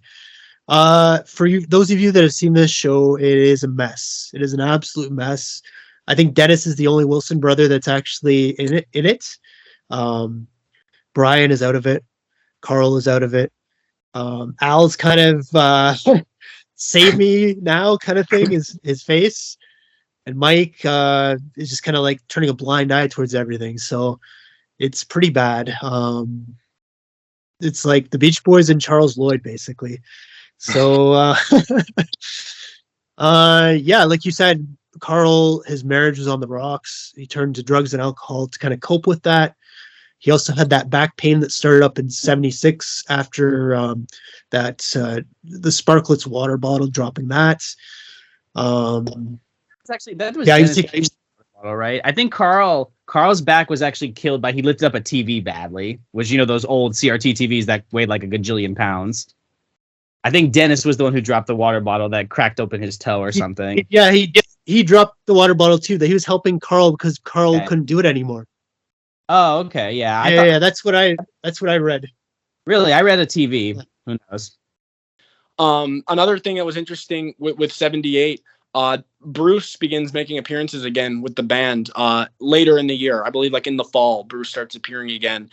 He had obviously been out of the band since around 72, which I don't know if we really talked about when we were talking about that period, but Bruce had left around the time that I think Ricky and Blondie joined. I know he contributed a little to like Carl Passions. I think he's on a tracks on there, but he had left the touring band. But then, yeah, he rejoined, obviously produced LA, which we can get to in a little bit here. But yeah, so he was back in the band. Yeah. So the main let me actually just rewind a little bit because I want to talk about a show in August Okay. at Boston Garden. This was kind of a really tragic show and showed you how far kind of the band had gone at that point with like the drinking and the drugs and that kind of stuff. They hadn't. It was a show at Boston Garden. They hadn't arrived on stage until 10:05 p.m. That's when they took the stage. That's how late they were. And Dennis was like really, really drunk at the show, and they had to carry him off the stage. Like this is how bad it got. Um, I should mention one of the kind of funny things that the reporter says in the article about this show. It's kind of, it doesn't have to do with Dennis or anything, but he said it would be interesting one day to match Al Jardine of the Beach Boys and Bob Flanagan of the Four Freshmen in a high register cutting session. A mass nosebleed might result. I just thought that was kind of funny. But yeah, so that was kind of like a really low point for the band, and like the Australian tour, like we mentioned, the Perth show was like the main one where Carl just completely lost it. So then we fast forward to the end of 1978. They're at Criteria Studios, which is the Bee Gees studio in Miami, Florida, and they're starting to record what was to become the Light album, LA. Obviously, it didn't have a title at that point. This was supposed to be Brian kind of helming the ship again, and after MIU when he was kind of there, but he wasn't really. And then here he was supposed to kind of like helm the ship again and to really contribute. And after a couple days of doing vocals and stuff, he couldn't do any high register stuff. He was just not happy with his performance, and neither was the band. So anyways, on his insistence, he called up Bruce Johnston, and he thought maybe Bruce can jump in and do some of these high register vocals. Although I don't know why Al couldn't do them, since that reporter had said him and Bob Flanagan would be in a cutting session for high registers. But anyways, Bruce came down to Criteria. He was like all ready to go, and I think that he really missed being in the band. And so he came and he helped them kind of sort through their material, which was pretty scattershot at this point. There wasn't a lot of good stuff. I think they assembled a tape for Walter Yetnikoff, who was the president of CBS, and he heard this tape and he was just like, "Oh my God, what do we have here? Like, I've just been fucked." I think was his quote that came out of his mouth. But if you hear some of the songs that they had going on, like even California Feeling, like at that point, like I know they remixed it for Made in California and everything, but it wasn't finished. It was not finished. And it just needed a lot more work. And anyways, they were performing shows between doing these recording sessions because they were like under deadline they were way behind in delivering this album to CBS. We'll talk about more about this kind of what's going on in the background kind of information in another episode. But anyways, they're playing this show at Lakeland Civic Center in Lakeland, Florida on September 3rd. This was kind of one of Bruce's first shows back. And he's just kind of being advertised as just kind of helping the band out. He's not really in the band at this point. He's just kind of helping them out on stage and kind of helping with the harmonies. But he's still going to go off and do his solo stuff again after a few shows, kind of thing. So anyways, they're coming out for the encore. And Carly Munoz starts playing the intro to You Are So Beautiful. And Dennis, of course, is wasted at this show. So Dennis comes out, and they're playing You Are So Beautiful, and then Dennis goes up to the mic and he says, "Bruce Johnston." And then Bruce comes running out and plays I Write the Songs instead. They stopped You Are So Beautiful and played I Write the Songs. And then they played You Are So Beautiful after. So that was kind of a moment where Bruce had to kind of jump in like really quick and to kind of save the day because of all the issues going on. Yeah, I mean, it sounds like around this time, like you never knew what was going to happen on stage with the Yeah. live band. You had Dennis drunk at most of the concerts. Carl wasn't in great shape for quite a bit of this year. So yeah, you just never knew what you were going to see on stage. Yeah. I do have one other story I wanted to quote from the book. I just knew I had to share this one just because it's well, this might be the thing I laughed at the most reading the book. So this one was from a July concert from '78 in Minnesota. So it says this Beach Boys appearance before 13,000 was a huge success. However, the concert was almost derailed by Dennis, of course. He wandered off stage early and returned later in a clearly drunken state. He then proceeded to ad-lib introductions for band members, introducing Carl as the legendary Kenny Wilson. Before actively requesting booze from the crowd, he exclaimed, "Come on, let's hear some booze. Get vicious." The rest of the group did their best to ignore him, but he commanded a spare keyboard and played off-key chords. Tim Carr of the Minneapolis Tribune reported, Love was obviously upset, but brother Carl seemed to be taking it in stride and was laughing along with his brother's fraternity-style pranks.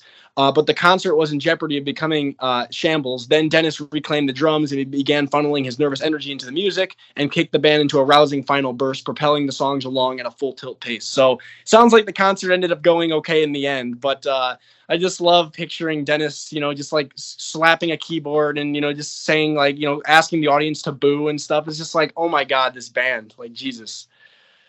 Can I share a few things about that? This is Yeah. quick. First thing, Australia. So we mentioned Australia asked for refunds. They have a history of doing this. Judy Garland played a bunch of shows in the 60s in Australia. One show went well. One show she had a lot of problems too. They hated it. They booed her off the stage. Whitney Houston, you can actually go watch this on YouTube, played some of her final concerts, and God bless her, her voice was shot at the end. Woo, Australia hated it. They were like, it was the worst concert I ever saw. Like, they just trashed the shit out of it. And I remember Carl, I think, actually did an interview where he's like, well, I had a Valium and I drank 2 Mai Tais, so that's why the show was the way it was, which I thought was interesting. Another thing, too, and then speaking of Rocky Pamplin, this is quick. He wrote a book. Never read it, but it's out there. So if anyone wants to read it, be my guest. And final thing I'm going to say, and this is quick, I got this from, so this is actually cited, this is on Wikipedia, but this is from the real Beach Boy, the Stebbins book.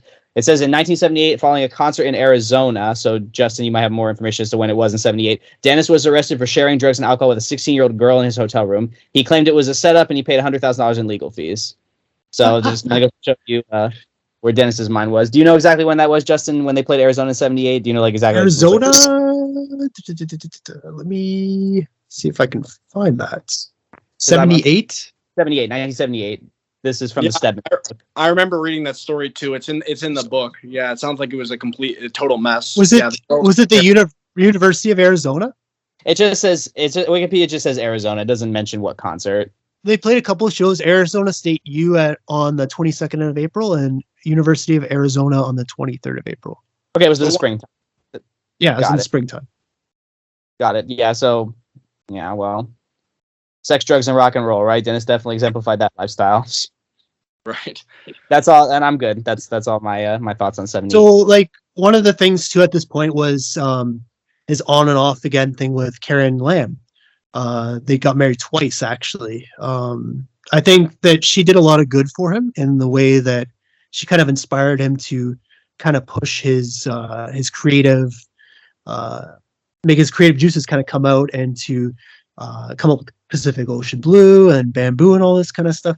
But I think on the other hand too, she was kind of also self-destructive too, because she had a heroin habit as well too. And that's where they kind of shared in that kind of thing. So I think if both of them were able to kind of clean it up and to kind of move on past both their issues, because they both had issues with relationships,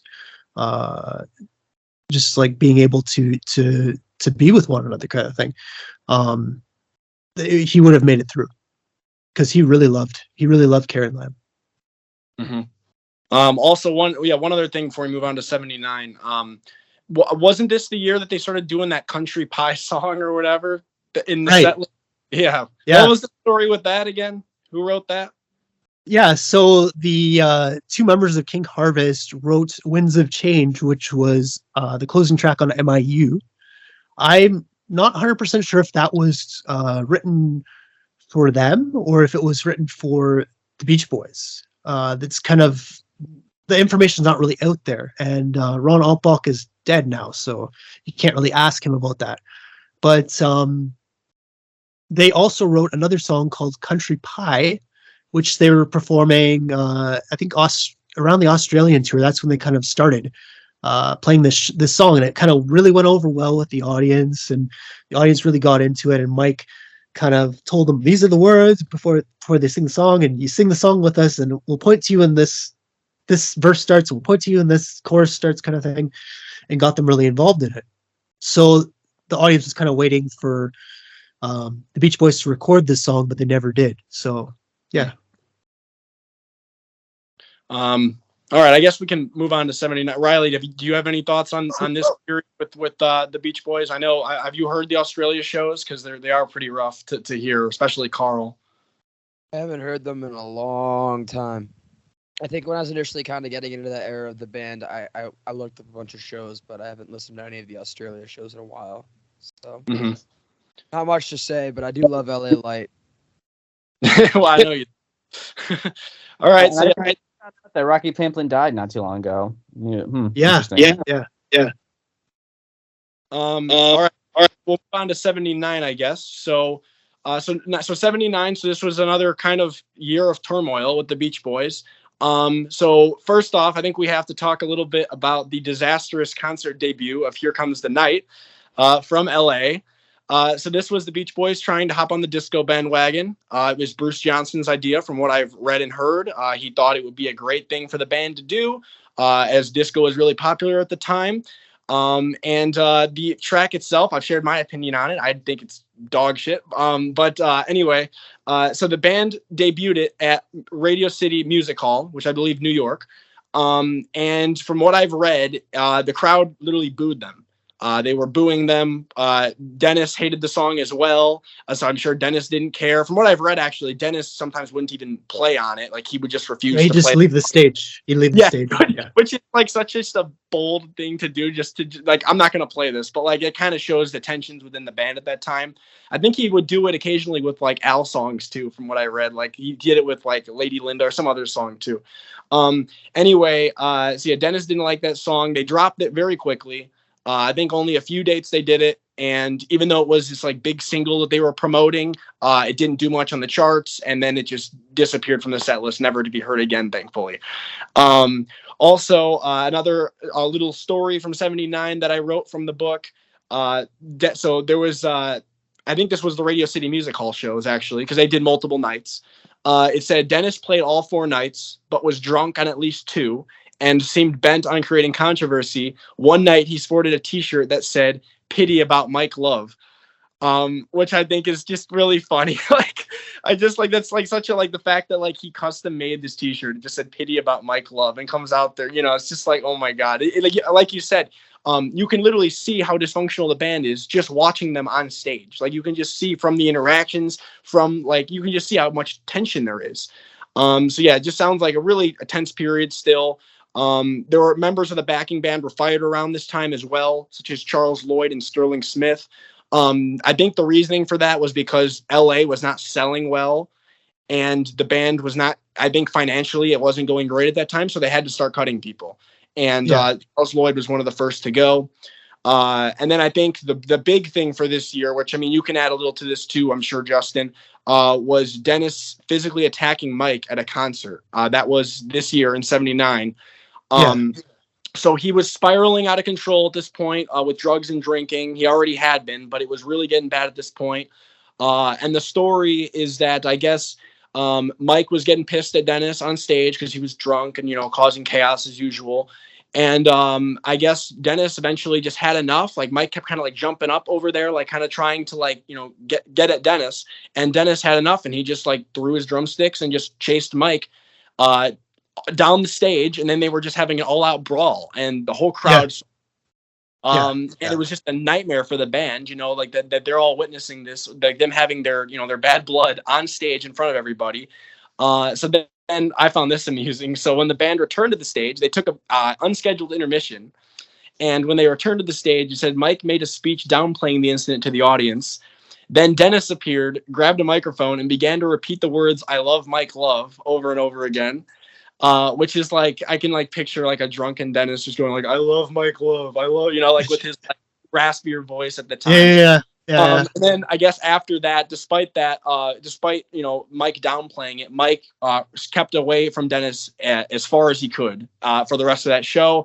And then Dennis was out of the group for most of the rest of the year. The band said, that's too much. We cannot have you physically attacking people on stage, regardless of the bad feelings you have with Mike. So that was the end of Dennis. I think he made a couple of appearances in '79. But after that, but for the most part, he was not back in the band, the live shows until 1980. So, do you have anything to add, just at Reilly? Not much. So that was Universal Amphitheater in Los Angeles. That was that show. It was June 8th, 1979. And yeah, this is the show where Dennis and Mike had the fist fight on stage, and it was pretty embarrassing.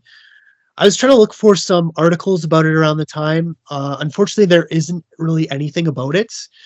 As far as in press, you would think that they'd jump all over that, but I think it was just such a brutal, just like a random brutal thing that just everybody kind of wanted to bury.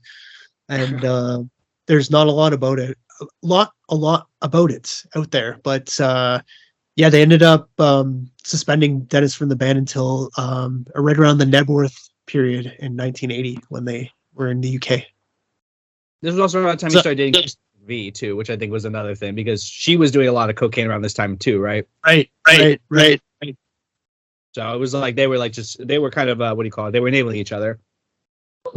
Yeah, they were kind of like drug, like Karen Lamb and him were kind of the same thing, like sharing drugs with one another and kind of they're intimate with one another at the same time. Yeah, so it was kind of a dysfunctional relationship going on too. And I think around this point too, he was kind of hanging out with Fleetwood Mac a lot at that point and kind of going to their shows. And he was involved. I forget what song it was. There was some video shoot that he was at for one of their songs on. I think it was on the Tusk album. Mm-hmm. Maybe it was the Tusk song, the video for it. He was at that shoot, so like he was like following her around all over the place, and that was kind of his thing going on at that point because he didn't really have the band. So, and plus he had stopped working on his solo material by this point because he was just so deep into his addictions and yeah, he was just so focused on that.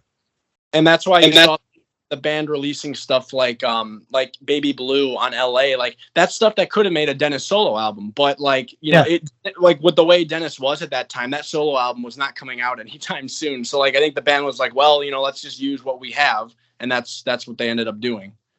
Well, even in 77, by the end of 77, newspaper reports were coming out that the Beach Boys are going to be using some of Dennis Wilson's his solo material for the next album. So that was already coming out in 77. That was that they were going to use some of his solo material. So I think that it had started a lot earlier than we really think.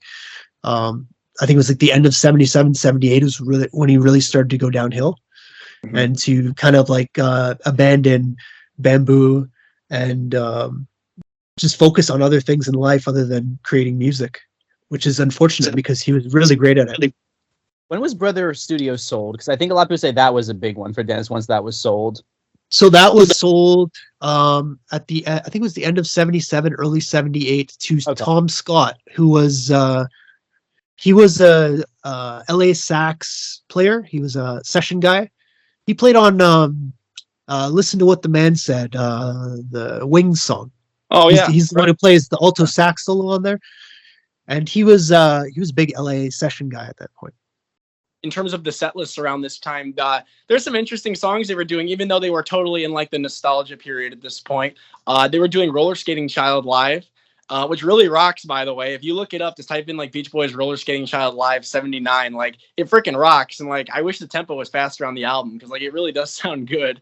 It's funny though because like you can hear the crowd react to it like, okay, like that was interesting, like the crowd doesn't know what to think because they're expecting, like Sloop John B or Wouldn't It Be Nice or, I Get Around, and instead they're doing Roller Skating Child. Yeah. They were doing a live Shortland Bread around this time, which is also really like good. Like it actually works pretty well considering, it's just like this children's, song, whatever, but like it works really well live and it rips and, it sounds good. So one thing I want to mention that we haven't really touched on in terms of the live shows at this point. So from around like honestly, I would say 76, but really like 77, 78, 79. Like the reviews were very mixed of the live shows around the time. Like Yeah. some nights it sounds like they were all right, and people were willing to kind of look past a few mistakes because, like, you know, they're playing all these old hits that everyone loves, so people can kind of ignore the mistakes. But other nights, like, they were getting ripped by, like, in like reviews and stuff, where like they were saying like the harmonies were out of key and it just didn't sound good. It sounded like the band was under rehearsed. And that kind of stuff would play a role in Carl leaving later in the early 80s, which we'll get to in a little bit here. But the band, I think, in terms of like rehearsing and stuff, I don't know how often that was happening. It was kind of just like, you know, we go up on stage, we do our performance, and, you know, that's it. Like, so in terms of the live shows, I don't think this was like necessarily a great period, but there definitely are some good recordings from this time. It's not like they were like terrible. Just they were very iffy, I would say, hit or miss. Yeah, they weren't extremely terrible by this point. They were still holding on. 79, I don't have much to say about it, though, because Dennis wasn't there. I find when Dennis isn't there that my kind of interest kind of goes downhill a little bit. Mhm. But yeah, you're right. Like they still sounded relatively good. Mhm. Although, yeah. Since you like, Reilly, you love LA, do you have any thoughts on this period of the band, like live and stuff? I don't know. I haven't really listened to a lot of the live material from this exact period besides those Australia shows a couple of years ago.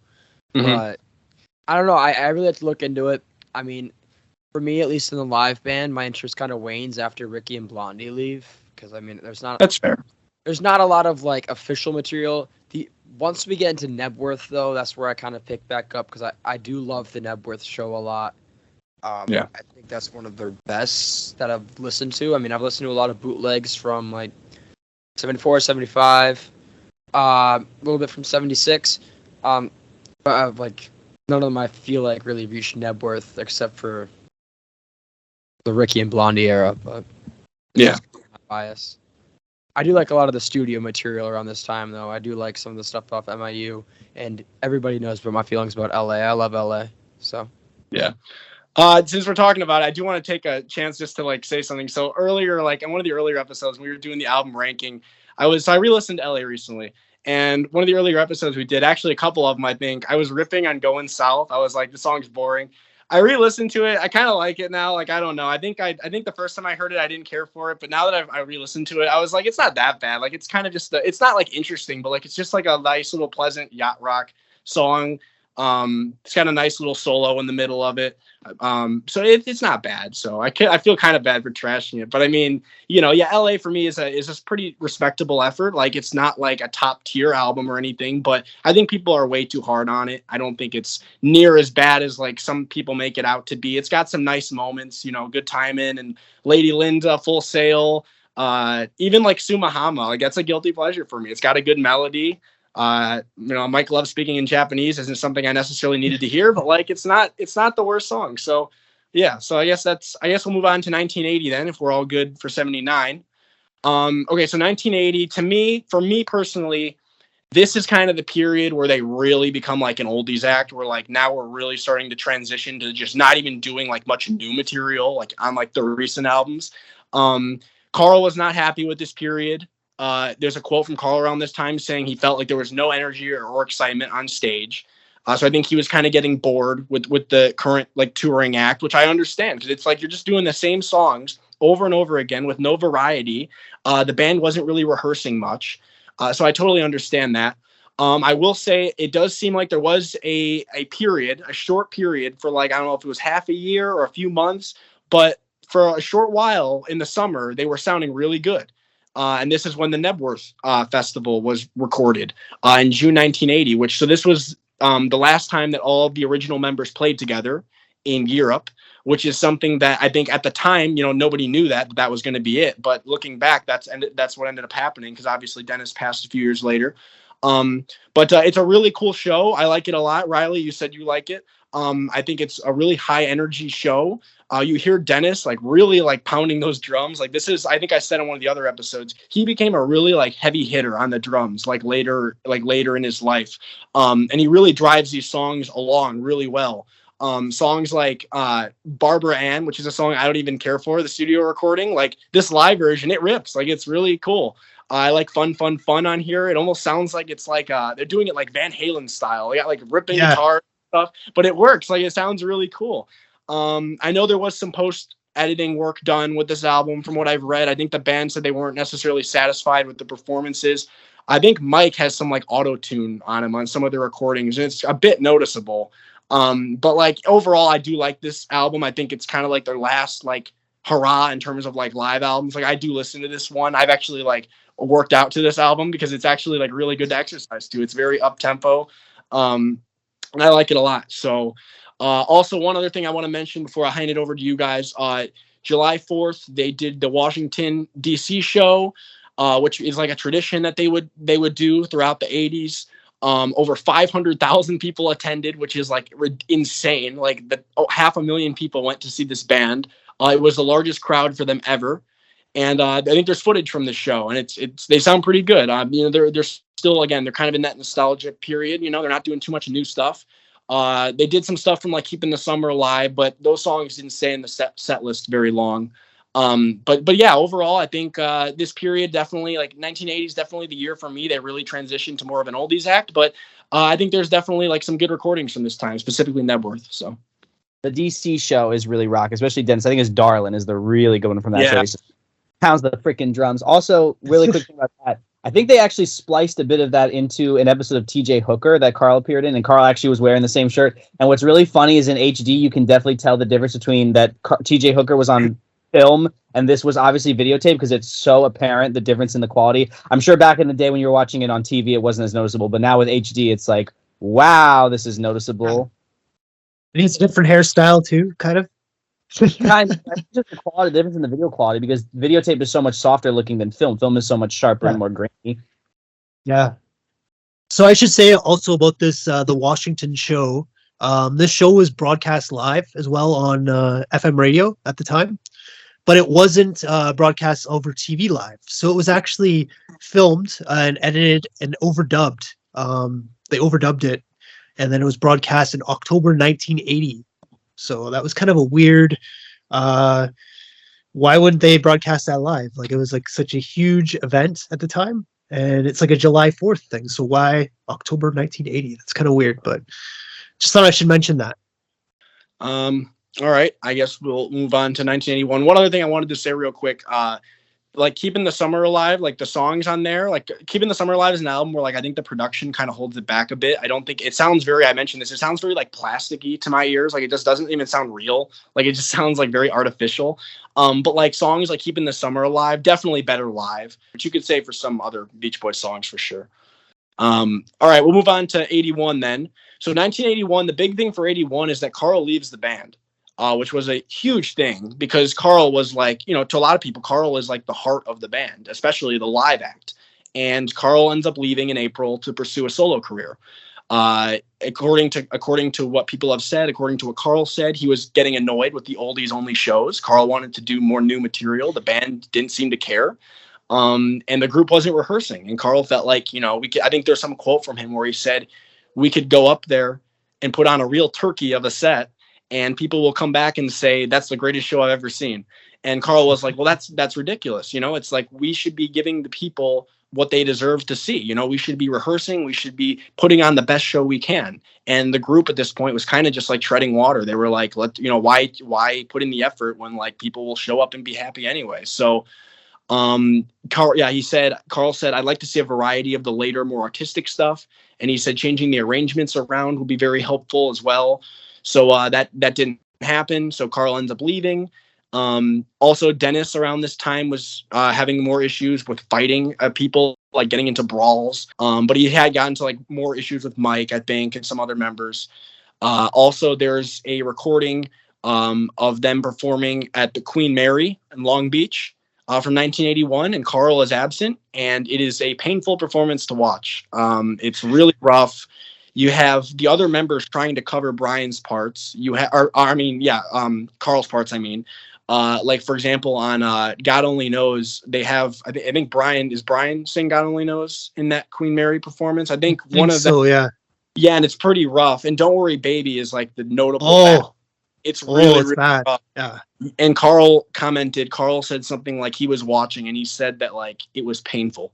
And I totally get that because like, and Brian, by the way, seemed miserable. He seemed like he didn't want to be there. So definitely a rough period without Carl. I mean, to me, if there's any proof you need that like Carl was like the biggest part of this live band, just take a look at that performance. I mean, it's a mess. They should not have broadcast that performance live. That's one that they should not have broadcast live. It was really bad. Plus, they had a couple new backing members in their band too. I should mention. Ernie Knapp was the bass player by this point, and Adrian Baker kind of made his entry into the Beach Boy world with this tour. He was friends with Mike Love at this point, but not really a great band at that point. But I should mention this July 4th show at Washington, D.C. This show was broadcast on radio, and it's actually not a bad show the day before.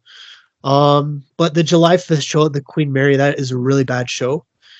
And also Rick Springfield, Three Dog Night, and Pablo Cruz played that show as well too. So it was quite a large gathering. Also, I want to talk about Sun City. They played Sun City. Oh, okay, yeah. That's at the end of the year. Was so that was a resort in South Africa. It is a resort in South Africa. Now, this was during the heart of apartheid. So there was a big movement at the time that like, do not go there. We need to stand up against apartheid. Well, the Beach Boys went, of course, which was very shameful. I think it's one of the most shameful things that they ever did in their career, playing that damn Sun City. And then Mike Love doubled down, defended by saying, well, we weren't popular anyway. They never liked us anyway, and the money was good. So that shows you all you need to know about Mike Love's stance on certain things. I just think that was very shameful. They should have never gone to play that. Absolutely, that was a complete and utter disaster. The thing about the Sun City show too is that this was the band's 20th anniversary, December 1981, and they weren't even in LA. So like that was kind of a snub to LA, like 20 years and like you're not even going to be there, kind of thing. So that was to the whole. In my opinion, that was a middle finger to the whole like rock and roll in general, because rock and roll was started by black people, and you're like playing in a country that they were treated like second-class citizens. It was a giant middle finger to the whole genre, as far as I'm concerned. Exactly. Yeah, it's one of those things too, where like hearing that quote from Mike, like it's one of those things where like knowing like Mike's prominence in the band, like obviously like, you know, Mike's a huge part of their sound. He had there's a lot of their lead vocals and stuff. If like he had said he didn't want to go because he felt like it was, you know, morally wrong, I'm sure the band wouldn't have gone. Like, I'm not excusing the others for like going along with it, but like in the end, like, you know, I mean, if Mike said he wasn't going, they probably wouldn't have gone just because they couldn't have probably done it without. And yeah, Mike obviously didn't care and just cared about the money. And, you know, unfortunately, that's what happened. So yeah, it's definitely one of the more shameful things in the Beach Boys history. I learned about it pretty recently, probably within the past year or so. But yeah, pretty shameful. There's pictures of them from this point too, like in their South Africa trip. And it just really, they don't look good. They look really tired and worn out by this point.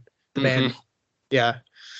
Maybe we could put some of those up on screen, but it was just really a really bad decision to make.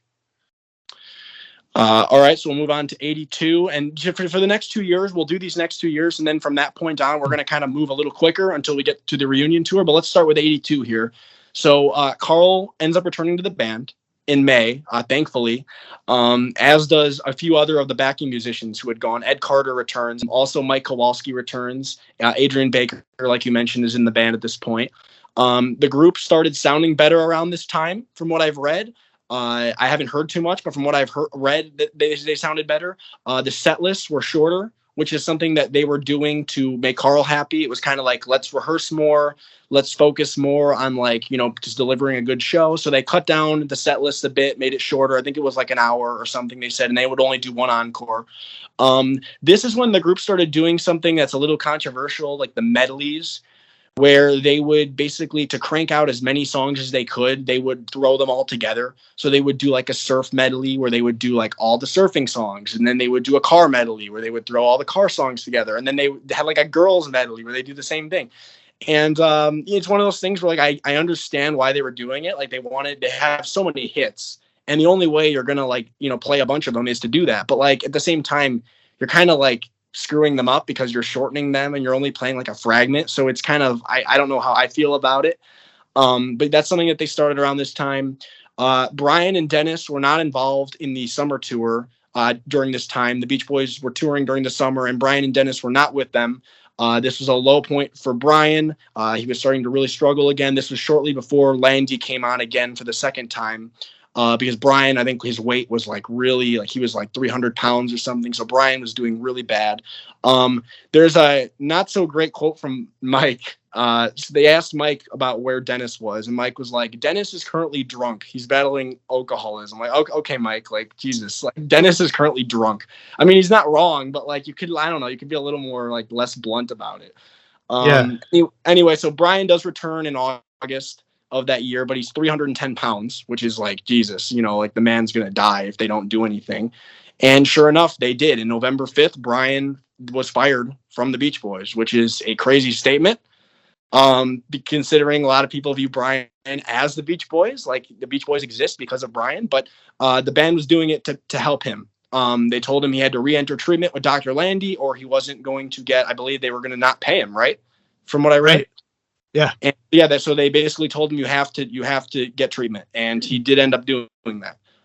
For better or for worse. You know, obviously I would say Landy did save Brian's life, but he also messed it up in some ways. So he definitely, again, the band sounded better this year in 82 than they did previously with Carl being back, and they were starting to rehearse again. But again, still totally in the oldies period. So do you have anything to add, guys? Foskett. Didn't Jeff Foskett come in around this time? I think you're right. Yeah. Yeah, and obviously, you know, he ended up being a staple not only of the Beach Boys touring band, but also Brian's band. And rest in peace. I know he just recently passed away. Rest in peace. Yeah. Yeah, I think you pretty much said everything. I know Dennis by this point in time was like, oh yeah, Dennis was starting to, like appear even less frequently. Like they would have, who was the drummer? Was it Kowalski at this point or Figueroa? They had both. Okay. They had both. Yeah. And if you watch shows from this time, like there's always somebody else with Dennis drumming, almost like they knew, like we better have like a backup, you know, just in case Dennis is like either doesn't show up or he's in no shape to drum, which certain times he was. So, all right, so we'll go on to 83 here. I just wanted to mention one show in 1982 because this kind of like this year is kind of boring for me, but there was one thing that kind of sparked my interest when I was looking through the itinerary here. There's a show at J.W. Little Stadium in London, Ontario, Canada. It's with Del Shannon. They do his Runaway song, which was popular around this time. They do this in concert. And also John Mellencamp was one of the openers. And they told Mellencamp that he was only allowed to play for 30 minutes. And he got all upset after this. And he ended up throwing the drum set for the Beach Boys off stage along with all their monitors. And kind of threw like a tantrum in front of all the fans. But I just thought that was kind of funny. I saw that in the book. I was laughing at that. I was like, that's interesting. All right. So I guess we'll move on to 83 then. So this is obviously a pretty sad year for the Beach Boys because Dennis passes away at the end of the year. But before we get to that, so the band they were kind of put back. Obviously, people knew about them at this point. They were still touring, selling tickets, but they'd kind of been out of the spotlight for a little bit. And then they were put back into the spotlight when this controversial thing happened at the, so they normally would do the July 4th Washington, D.C. show. And in 1983, what happened was they were banned from doing it by the U.S. Secretary of the Interior, which was James Watt at the time. He called them hard rock, which is an interesting statement. It's like, have you ever heard the Beach Boys? And he said, he basically said like they weren't going to bring the right crowd. And he basically viewed it like he was like almost describing them like they were like Black Sabbath or like, you know, or like the Grateful Dead. And they were going to bring in a bunch of drugs and stuff. So then Ronald Reagan, who was a big Beach Boys fan, as was his wife, he defended them. And this put the band back into the spotlight. It was like a big story. The Beach Boys were doing interviews about it, you know, and saying like how like, you know, we don't mean any, you know, we're like America's band and we just want to make people happy and put on a good show. And so they definitely were back into the spotlight at this point. James Watt, I think, apologized to them and kind of said like, you know, I messed up. I goofed on that. And Reagan was giving him a hard time too about that. And then I guess the only other thing I want to mention before talking about Dennis is there's a full show from this period on YouTube It's the Kingdom show. It's in Seattle. It's from May of that year. I think this was another one of those like video feed recordings where like they were showing that up on the screen somewhere. And it's an interesting show. You can see like some of the medleys they were doing and how they would do it. They would really rush through a lot of the songs, and I think that's kind of because Dennis was like drumming really fast. Like it seems like Dennis is kind of out of control on this show. Like he's like, and also he doesn't look great either. You can kind of see like visibly like Dennis is starting to kind of degrade. Like he just wasn't looking great. You could tell something was definitely up. Also, yeah. you mentioned Runaway. Brian sings Runaway during this show, and he's dancing very awkwardly during it, but it's pretty funny. And it's an interesting show. I wouldn't say it's like the band at their peak by any means. There's definitely some moments. Also, I don't know why Mike Love was singing Imagine, but that didn't need to happen. It's not like I understand like, yeah, like, you know, Lennon had passed a few years before. They were trying to do like a tribute, but like, I don't know, it just comes off as very like corny to me. I don't know. He was very nasal by this point. Very nasal. Yeah, so that's the other thing. Yeah, I forgot to mention. Yeah, Mike at this point nauseating, really nasally to the point where like, yeah, it's almost like too much. And you hear that on like a couple years later on like Get You Back. He's in like full nasal mode, and it's just like, my God. Yeah, so moving on to Dennis though. So Dennis makes his last appearance with the band in September of '83, and there's a recording from around that time of him on stage, and he can barely even talk. It's really sad. He's trying to thank the audience and stuff, and then he like sings like a line of "You Are So Beautiful," but like he can barely even sing. His voice is just gone. And you know, if you're listening to this show, you probably know the story with Dennis's death and how he passed. It's really, really sad. He passed in December, and then shortly after that, the band issued a press conference where they talked about, you know, what had happened and what they were going to do going forward. But that's about it for '83 for me. Do you guys have anything to add? I just want to add one quick thing. So this is from a piece that The Guardian, the UK newspaper, wrote in 2003. So around the 20th anniversary of Dennis's death, and I think this is really poignant, and I want to share it on the podcast. So at the very end of the article, they're talking about, like, you know, the Beach Boys reverting to the clean-cut characters of 1964. Dennis went off the rails, and then they said within a few years he would be excised from the band's history. It was as though Pacific Ocean Blue had never even existed. Once again, he would be their no-talent drummer, the Lothario who served. The Beach Boys continued without Dennis. They were on their way to Kokomo and lucrative duets with the Fat Boys. For that journey, they had no need of their soul, which I think honestly sums it up, because I really think that once Dennis died, the band was just wasn't the same. At least I think so. I know some people made disagree. Yeah, the studio and everything. Yeah. I mean, I read a quote where it basically said like everyone knew the band was going to go on because like Dennis, like to them, hadn't even been that much of a member the past year or so, because, you know, he had been away for so long, having his own substance abuse issues and checking in and out of like rehab centers and stuff. So like he just wasn't really involved at that point. So I think everyone kind of knew they were going to go on, but like, again, it just, I don't know, like, yeah, it does seem a little bit insensitive. Like, I think they only took like a couple months off, I think, and they were already back touring by like the spring of '84. I think I wrote one quote from the book for this year for '83 that I forgot to mention. So at a show in September of '83, this was in Pennsylvania. It says, so these shows took place on Al's birthday, and Bruce dedicated Disney Girls to him.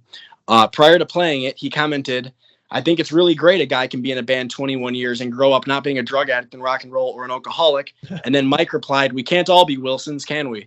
And then it said something like, Carl was not, we never got a comment from Carl on how he felt about that statement. But, you know, Mike is always going on about the Wilson brothers, that tainted Wilson blood, whatever that one quote was from him.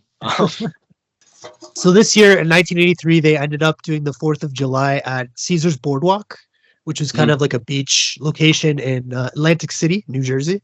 They show a clip from this in the American Band documentary towards the end, where they're playing Barbara Ann, and Dennis is just pounding away on the drums. And although he looks like really bad in this clip, he's still like playing right to the very, very end. And it just makes you feel like really sad about his passing, like knowing about it afterwards. So this show, specifically because it was a beach show and like there were people there all day kind of waiting for the band to play, there was a few different things that happened. There was a guy that suffered a heart attack at this show. And then there was a person that had laceration on the forehead and a skull abrasion. 300 people were treated at 2 medical trailers on site. So there was quite a few things going on at the show, and there was like a few different fights, but nobody was arrested. But yeah, it ended up being like their last kind of 4th of July altogether. And I believe the show was also recorded too. It was never broadcast, but it was recorded. It's somewhere in the band's archives. I should also mention another show from '83, which was Dennis's last concert. This was LA County Fairgrounds, Pomona, California, on September 26th. He played the most, if not the entire show, and then he showed up the next day and caused such a commotion with the band that he was banned from playing with the band again until he cleaned up his act. So by the time Dennis died, he wasn't even in the band. He was still out of the band again, as he had been in 1979. So I think this was part of why he ended up dying, because he was kind of looking for something, searching for something in his life to kind of like to grasp onto. And when he went to the water, he was actually going for stuff he had thrown overboard of Karen Lamb's many years earlier. And he found like this old picture of him and Karen Lamb together, and like there's a bunch of different other like items. He was kept diving down and going and bringing them back up, and diving down and bringing them back up. And then one time he just dove down and he never came back up. And that was it. That was the end. Yeah, I think he told this is probably just Dennis like saying stuff, but I think he told his oldest son he had cancer at the time. I don't know about that. I think that was just Dennis being Dennis. But and just want to say one thing that you said, Jake, was like you said it was kind of insensitive going without Dennis. See, the thing is like it's one thing, firing Dennis and going on, that's fine. The Rolling Stones did that with Brian Jones, and they made some of their finest records afterwards. The problem was that when you fired Dennis, I think that Dennis, even yes, I know he was going through stuff with with his cocaine and everything and alcohol. But like before, he was like one of the last vestiges of them like trying to do progressive stuff. You fired him and it was like, you guys just turned into the oldies act that I guess you always wanted to be. That was the difference, because the Stones fired Brian Jones and they made some of their best albums. Some people would argue they made better albums without Brian Jones. Mm-hmm. Yeah, I mean, I know I said it was insensitive. I mean, I guess in a way though, like we kind of said though, like Dennis hadn't been really involved with the band much the past year or two, and I mean, I guess like it would have made that much of a difference had they waited a few longer months. Honestly, it was probably better for the band mentally to maybe just get back to playing, because like, you think like if you're not playing, what are they doing? Probably just like, with their families are sitting at home, but like it probably was almost like a distraction in a way. I know like his death really affected Brian. I'm sure it affected Carl a lot too, but like you could see Brian during the press conference, how like hurt he was about it. It's really hard to watch, honestly. But yeah, so yeah, that was obviously a tough year for them, tough way to end the year for them. So I don't have too much to say for the live band from like 84 up to like 89, 1990. Do you have anything to say, Justin, or any of you guys, any concert stories? Just a couple quick ones. Obviously there was that one where they played with Jimmy Page and Ringo. Was that 84? That was 84, I believe. Yeah. 84. Yeah. Live Aid, of course, was a big one that they did in 85. And then the only other one is this is when Stamos starts coming to the picture and starts drumming for them on occasion. So we all love John Stamos, right? That's all I have to say about this era, because I kind of like, I'm like the rest of you, I kind of lose interest after here. And Dennis died, yeah. Cheerleaders start coming in soon, right? The Cheerleaders came in at the early 90s, yeah. I'd say 1990, 91. Yeah, I wrote on my list, I don't know if it's accurate, but I wrote like 1990-ish for the Cheerleaders. Yeah. From what I've read. We've talked about this before, but like it was kind of like a Mike idea. Like from what I've read, Al wasn't big on it. Carl said he thought it was the most ridiculous thing he'd ever heard, but then he just kind of went with it. At this point, Carl, like by like the late 80s, Carl was kind of just accepting like the situation. Like, okay, like people want to hear the old hits, like we're not gonna like at this point we're not gonna like do anything like super progressive, so which I understand. It had been such an exhausting battle trying to like keep the band moving in a progressive direction. A lot of the fans didn't want it. After the Endless Summer thing, it became even more hard to do. So I get it. I don't really blame Carl for like giving in to that. Also in 1989 they had a reunion tour with Chicago. which is kind of cool. I've seen some footage from that. Also, one quick thing I want to mention, I know we're going back quite a bit here, but if anyone wants to see some cool footage of the band around that mid-'70s period, Billy Hinchy made a little mini documentary called On the Road with the Beach Boys, and it's from 1974, and it's really interesting because it's like home video footage that Billy Hinchy shot on like this camera that he had, and you get to see like some funny interactions with Dennis and Mike. There's that famous that if people in the community have probably seen it, the video of like Mike eating the banana and Dennis like asking him his thoughts on like Jim Guercio and like some of the Beach Boys. Oh no, Van Dyke Parks. Van Dyke. Yeah, Van Dyke. Asks, he's like, tell me what you think of Van Dyke. And Mike's like, what do I think of him? He's like, yeah, tell me what you think. Do you think he's and then Mike's like, I hope you're getting your rocks off. So it's really funny. And then there's also like footage of them like just like doing like regular like touring stuff, like checking into hotels and getting on planes and stuff. So like you kind of see like that, like it's like that weird period where like they were starting to get like more popular again, but like not quite, like they weren't quite to like that super high popularity they'd get to. So you kind of get to see the band, what it was like touring with them, which is interesting. They had one plane. Right. One plane. One plane. Yeah. At this point. All right, so I guess going back to like the 90s though. So like 1992, like to just refresh on like what the backing band was looking like at this point. So you had Adrian Baker in the band in 92, Ed Carter, Billy Hinchy, Mike Kowalski, and Al Jardine's son, Matt Jardine, was in the band around this time. So that was the backing band around that period. 93 for me is a notable year because this is the year that the Good Vibrations box set came out.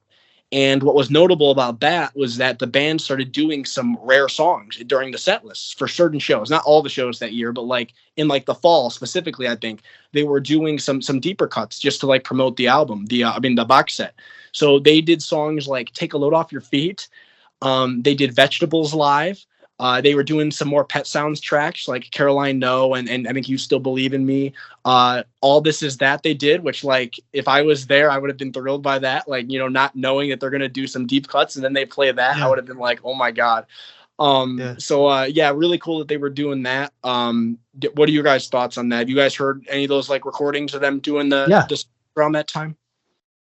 I wish that I could have gone to one of those shows because I was live at that point, and I remember, I think I told you guys in our chat that we have that at that point when that box set came out, I couldn't afford it because I was just a kid, and my parents, there's no way they were going to spend over $100 in one go like that. So I tried to kind of like gather all the information I could about this box set and like all the different like shows they were performing and stuff. Like I'd go look through magazines and stuff, and you'd kind of read, oh, they're performing this song at this show, and oh, they're bringing out this song and this, and it's just like, oh my God, I wish they could come to Toronto and like I could go see them, but I don't think they came that year. So I actually never got to see that, unfortunately. Yeah, I would have loved to have seen that. Obviously, I was like years before I was born. That was like 9 or 10 years before 8 or 9 years before I was born. But yeah, that would have been really cool to see. One show that I wrote from November 21st of that year, I didn't even know they had done these songs live, like ever, until I read this. But apparently they did. I don't think there's any recordings of it that exist, but it's mentioned in the Beach Boys in Concert book, which is like a very well-researched book. So I do trust it. It said that in November 21st in Valley Forge, they played It's Over Now, The Night Was So Young, I Just Wasn't Made for These Times, which I think they'd done before, and You Still Believe in Me. So I thought it was really interesting. Like, I would love to have heard like It's Over Now, especially Night Was So Young live. Like, that would have been like so cool to hear. Yeah. I often wonder what Carl's thoughts were about that adult child material all those years later, because I'm sure he heard it again when they put it back on the box set. I think there's a couple tracks from that period. And that was kind of a low point for him in his life. So I was kind of curious, like what exactly he thought about that, but there's not really any information about that out there about that. But. Yeah, I mean, all I've heard is like, for me, it seemed like the Wilsons tended to support that album. Like, I know Dennis had said some positive things about it at the time. Like, I think he said something like, yeah, it's weird, but like, it's Brian like doing some of his, I think he said something like, yeah, Brian's doing some great material again. I think he said something like, it's better than some of the stuff we just released. And then obviously Carl was cool with some of the songs because he's singing on quite a bit. Like he's singing on It's Over Now and what's the other one? Of course, Life Is for the Living. So I think the Wilsons are generally supportive of it.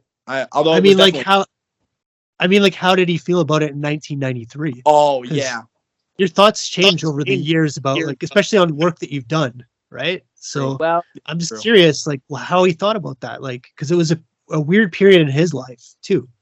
Yeah, well, he must have looked. Sorry, so he was okay with it being released because didn't he veto Soulful Old Man Sunshine? That's why it wasn't on that box set. Sunshine. Yeah, he did. Yeah, that's why I vetoed it. Brian vetoed Let Him Run Wild because he hated the vocal on it. So I'm saying it seems like Carl was at least okay with it being released to the public because he could have vetoed it if he really hated it that much. Right. Yeah, I'm just curious because it was a really weird period for him, right? So right.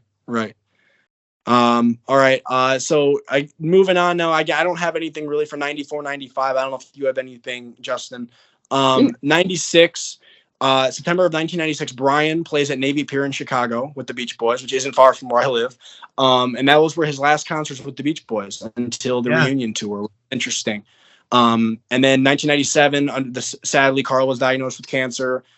David Marks returns, which is interesting. David Marks is back in the band for the first time in many, many years. And Carl's last shows were with the band were in August. At that point, I think he was sitting down for a lot of the concerts. He was like singing like a stool. But he still sounded really good though. Like if you listen to recordings of him doing there's a recording of him doing I Can Hear Music and God Only Knows, and like still sounds just at the top of his game, and like knowing still has that powerful voice. Right. It's really moving. It's really moving. Yeah, hearing how good he sounds still, even at that point. I think he stood for the whole show. So he sat for the whole show. I think they said he stood for God Only Knows. Okay. And I was reading anecdotes of people that were there, and they kind of knew that the end was near for Carl. Sadly, I know he died in early '98, and then basically when he died, the band kind of fractured big time. I know Al was fired by Mike, right? Wasn't he fired by Mike around that time? From what I read, I kind of read he just left. He just left. But then there were times though I think where Mike wanted to, because like there was that one quote where like he was like, yeah, Al has like an attitude problem or something. I forgot. And Al told that was 92. Yeah, 92. Okay, that was earlier. Okay. Al told it to the press. He said, "Oh, it's a circus, and it's like it's ridiculous." And but it was true. He wasn't wrong. But I know that this was also we're going into '98 and everything. This is when Mike. I think for a while Mike had to tour under a different name right before he got the rights to use the Beach Boys name. Yeah. And then Al started touring. I know with like it was like the family and friends of the Beach Boys. What he toured with a bit, but then he had to stop using that name because Mike tried to sue him. So he kind of started touring himself, and of course Brian started touring with Darian and all those people around this time. So I think this is when we started seeing that it kind of was getting fractured up until we get to the reunion tour, obviously in 2012. Right. All this stuff happened super fast too, because I remember when Carl died. The day Carl died, I was watching TV. I actually had just got a TV in my bedroom, which was kind of cool for me, like a 13, 14-year-old kid to have a TV. And I was kind of flipping through the channels, and then I saw Carl's face on the TV. I was like, oh, I guess they're having a new album come out or something.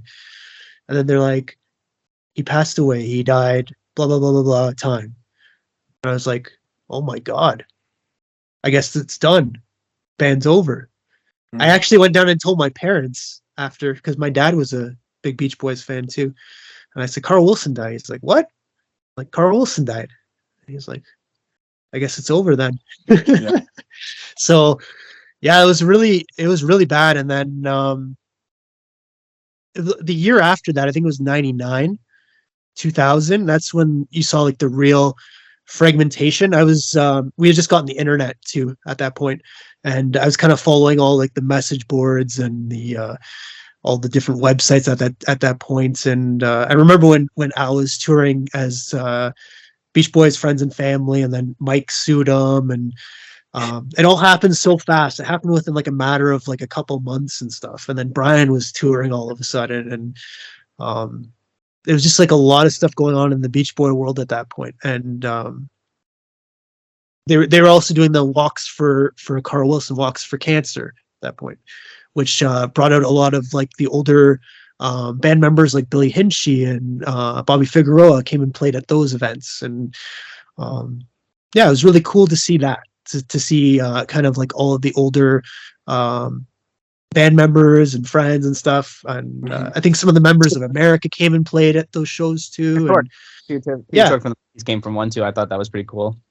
yeah. So I don't know if this was during this period or not, or if this was a little earlier, but like I read like for a while it was weird because I think Al said this in his interview, the one that you sent, Matt, that I guess Al's son Matt was like still touring with Mike's band while Al was not in the Beach Boys, which is really weird. Like that's just awkward. Well, Matt has good falsetto, so I can see why they kept him around. Yeah.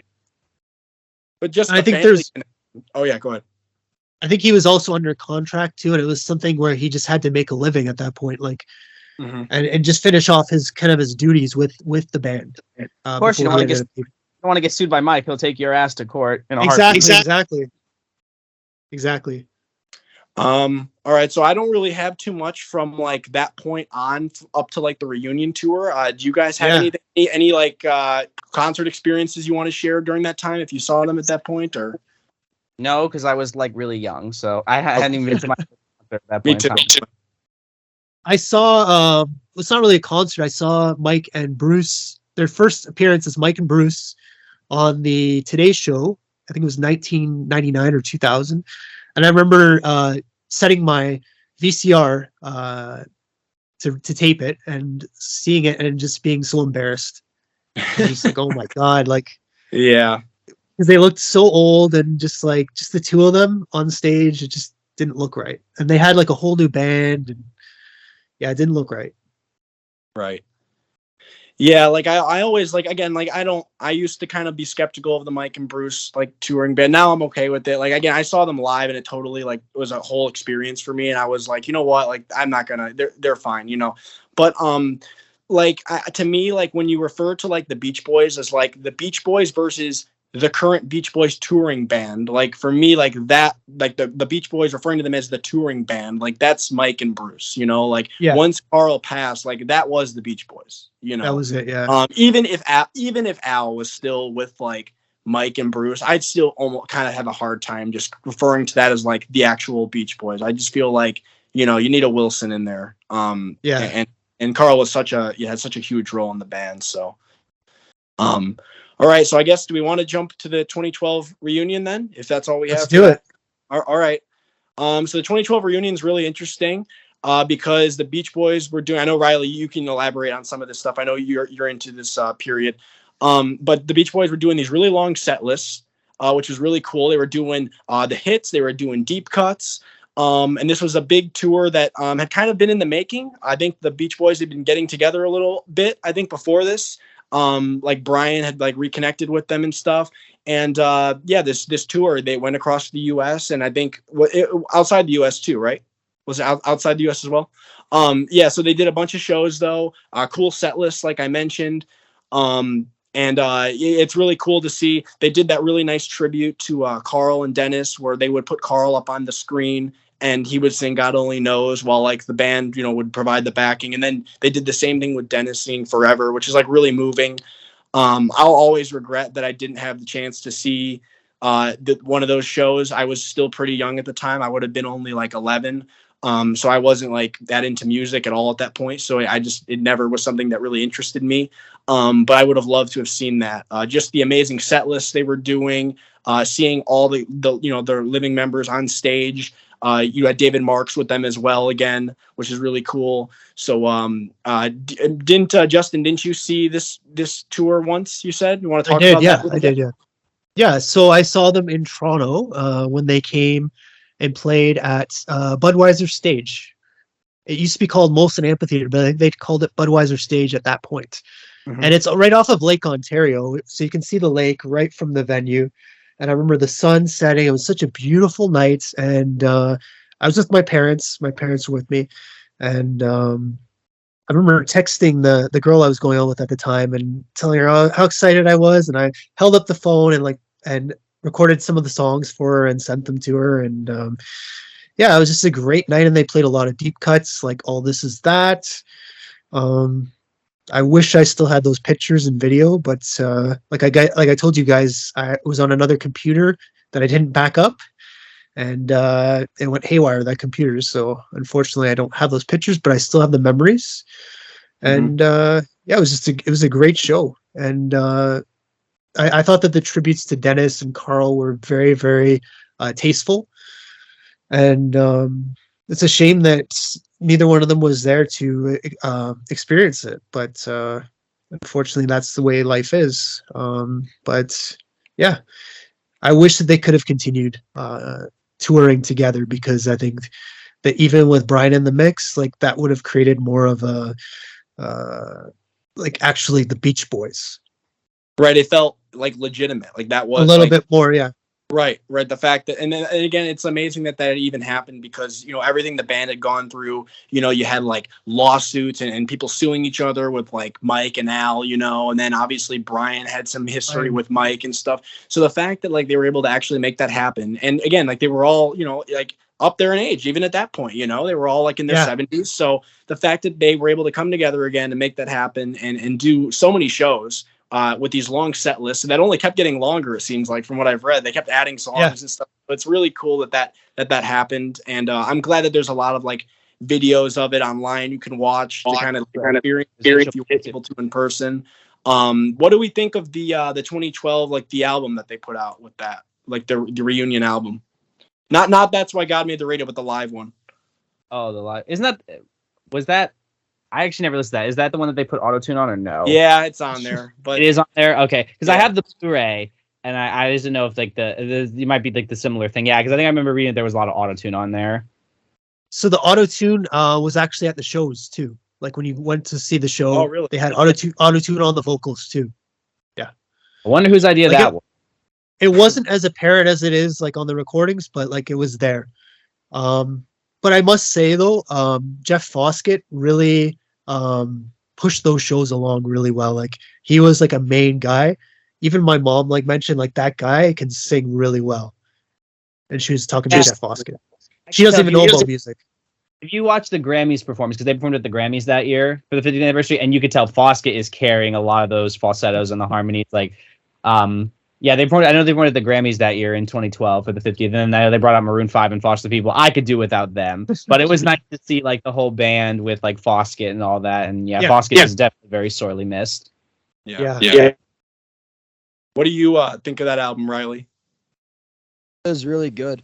I mean, I could kind of do without some of the auto-tune, but it doesn't bother me too much. I don't think it's like super apparent where it bothers you.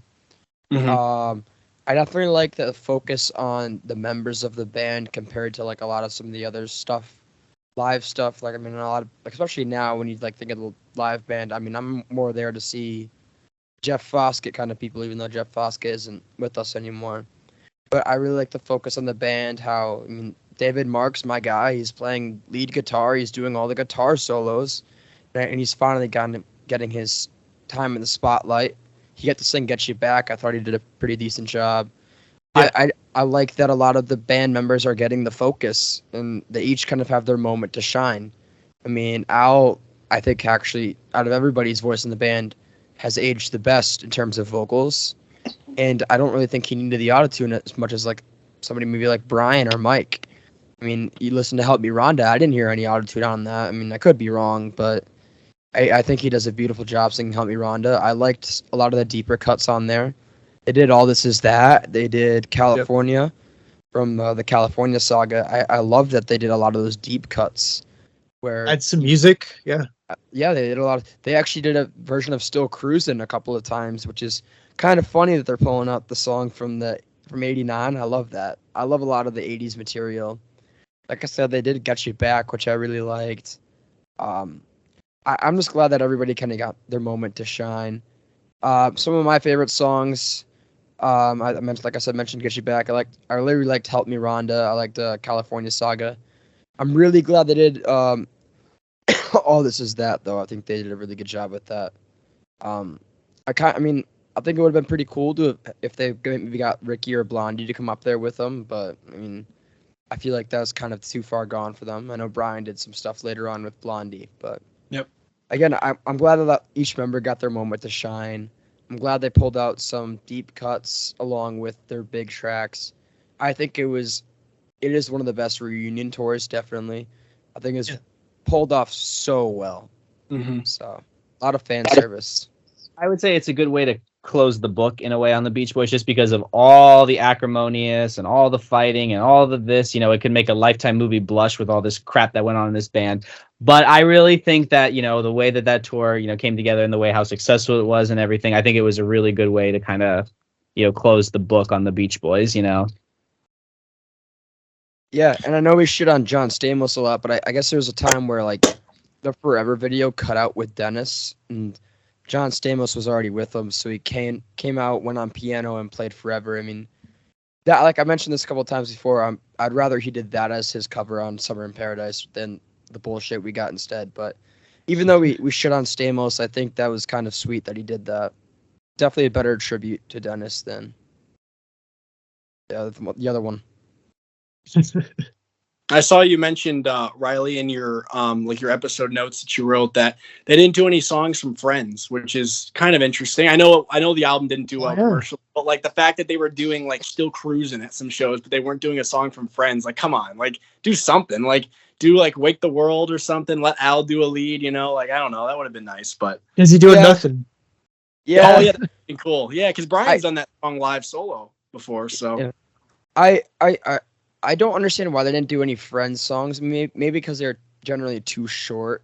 I mean, I really would have loved Wake the World. And I guess too short isn't really an excuse because they did 409 and that song's a minute and a half. But there's a noticeable lack of like deeper, sadder songs from Brian's catalog. There's no Till I Die. They didn't do Surf's Up. They didn't really do, besides Hero and Villains and Good Vibrations, they didn't do anything from Smile.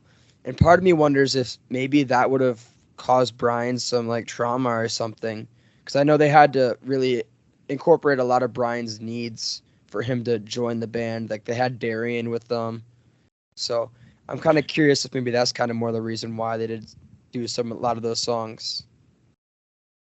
Yeah, I mean, I kind of view it like it would have been kind of like depressed, because this is supposed to be like a very uplifting thing, like the Beach Boys are back together. So I feel like doing a song like Till I Die would have been kind of depressing and just awkward because everyone's there to have a good time, like a lot of people there were probably like, there probably were a lot of casual Beach Boys fans there, So to like, do a song like that, it would have been like a bit, not to use Mike's stupid quote, but like it would have been a bit of a downer, like it would have been like you're having really fun night of songs and then Till I Die comes on, or like A Day in the Life of a Tree. Like imagine how awkward that would have been to be doing that show. But and I think with the Smile tracks, like I'm not too surprised that they didn't include them. Again, I think they're kind of catering to like, they knew there were a lot of casual fans there too. And I think like songs like Add Some Music are more accessible for like a casual listener who's never heard them before over something like Cabinescence. So I think that's how I would view that. But like overall, I think they did a really good job with the set list. I think I would have liked to see something from Love You. That would have been cool. To like The Night Was So Young. Roller Skating Child. Oh God, them doing that at that age would have been funny. That would have been funny. Actually, they put Johnny Carson. Oh, Johnny God, Carson would have ripped. Johnny I Carson. think it's pretty accessible to upbeat one. So many people in the crowd would have been like, "What the heck?" Like if they started doing Johnny Carson, like, what even is this? Like, even when they did all This Is That and all that other stuff, I remember Mike said like we're gonna do some songs that were kind of like deeper kind of cuts from our 70s albums that don't really get their due. He did like a whole speech before they went into those songs. Yeah, that's cool. Yeah. I'm kind of surprised they didn't do a lot of stuff from Sunflower. I think they only did Add Some Music. Add Some Music, yeah. And they did Forever too. That's did they true. not? They did. Did they not do This Whole World? I thought I saw that. No, they didn't. Okay. I scoured the Setlist FM. I was looking for like the biggest of deep cuts. That's how I found Still Cruising. I think they did Still Cruising like maybe 3-4 times. They never did This Whole World. I mean, I would have liked to maybe say Slip On Through or This Whole World. But I mean, I understand why they didn't do Slip On Through. Yeah. But no, All I Want to Do, but I feel like that song didn't really become popular, or at least in the fan base, until maybe after the tour when it started to become realized as an influence for shoegaze. Yeah. I feel like that song too. Wouldn't that song kind of be hard to do on stage because like the production is a big thing of what makes that song? So like Mike's band did it live a few years ago. when they were promoting the Feel Flows box set, Mike's band with Bruce, they did it a few times at shows, and it's like, yeah, that song really relies on the production. That's what makes it so like cool, so like magical.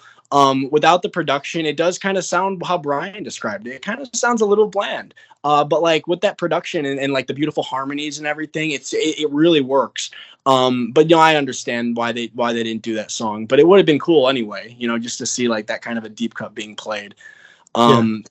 Also, one other thing before we can talk a little bit about Mike and Bruce's current band if we want to, and also share some of our own concert experiences. But one thing I also wanted to mention too, like in referring to like the songs that they selected, like I saw Al Jardine with his band last summer, and they did a couple deep cuts, like in their set list, and one of the songs they did was "Surfs Up," and God, I felt like the only person there that was excited that they were doing Surfs Up. Like I was like when they said we're gonna do Surfs Up, because I didn't look up the track list. I didn't know like what songs Al does. I didn't want to spoil it for me. So I was like, oh, this is awesome, And like I could tell like everyone around me had no idea what the song was, or like they were just like confused by it. There was like some people talking and stuff. So like I don't know. I just think like certain songs I think like you have to kind of know who your audience is.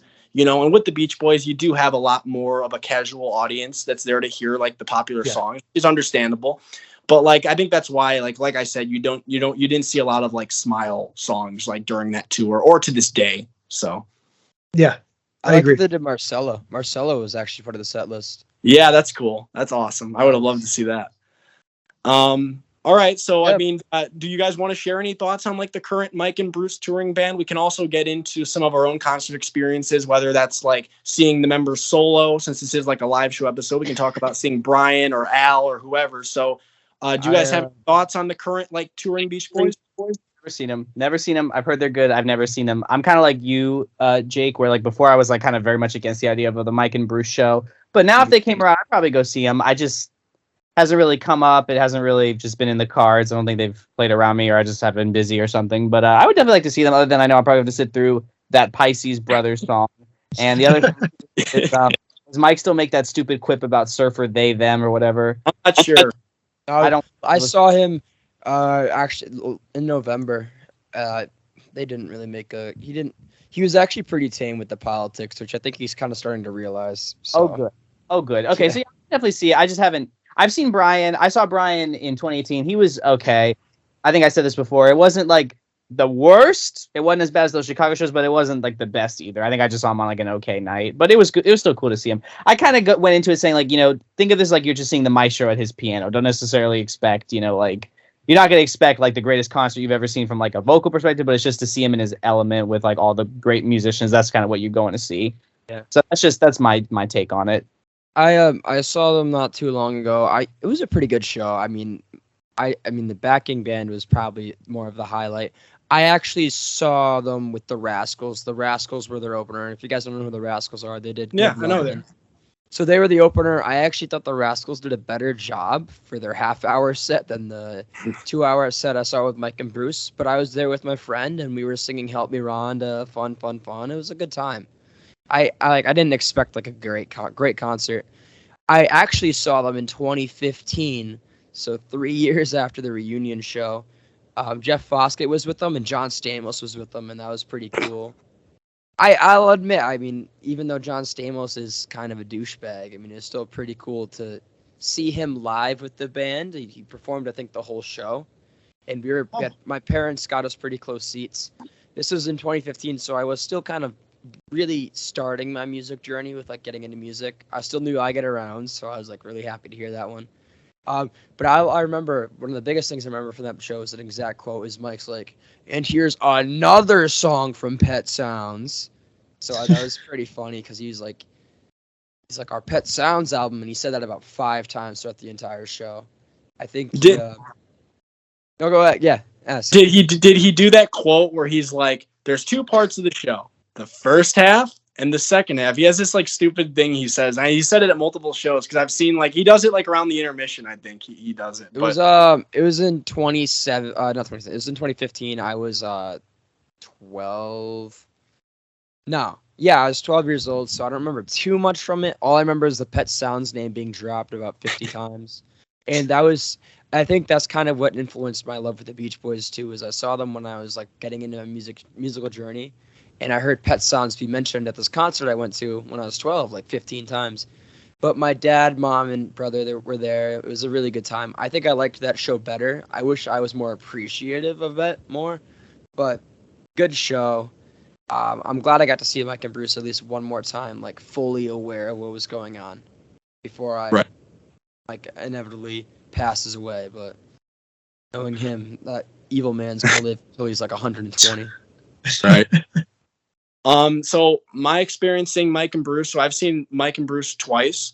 The first time I saw them was in 2019. And this was before I got really into the Beach Boys, actually. I was at that concert. It was in Ravinia, which is a venue in Chicago. A lot of artists perform. And it's an outdoor thing. So like you bring a chair or a blanket and you set up and you watch the show. And at that time I was there to see Ringo Starr because Ringo Starr was the headlining act.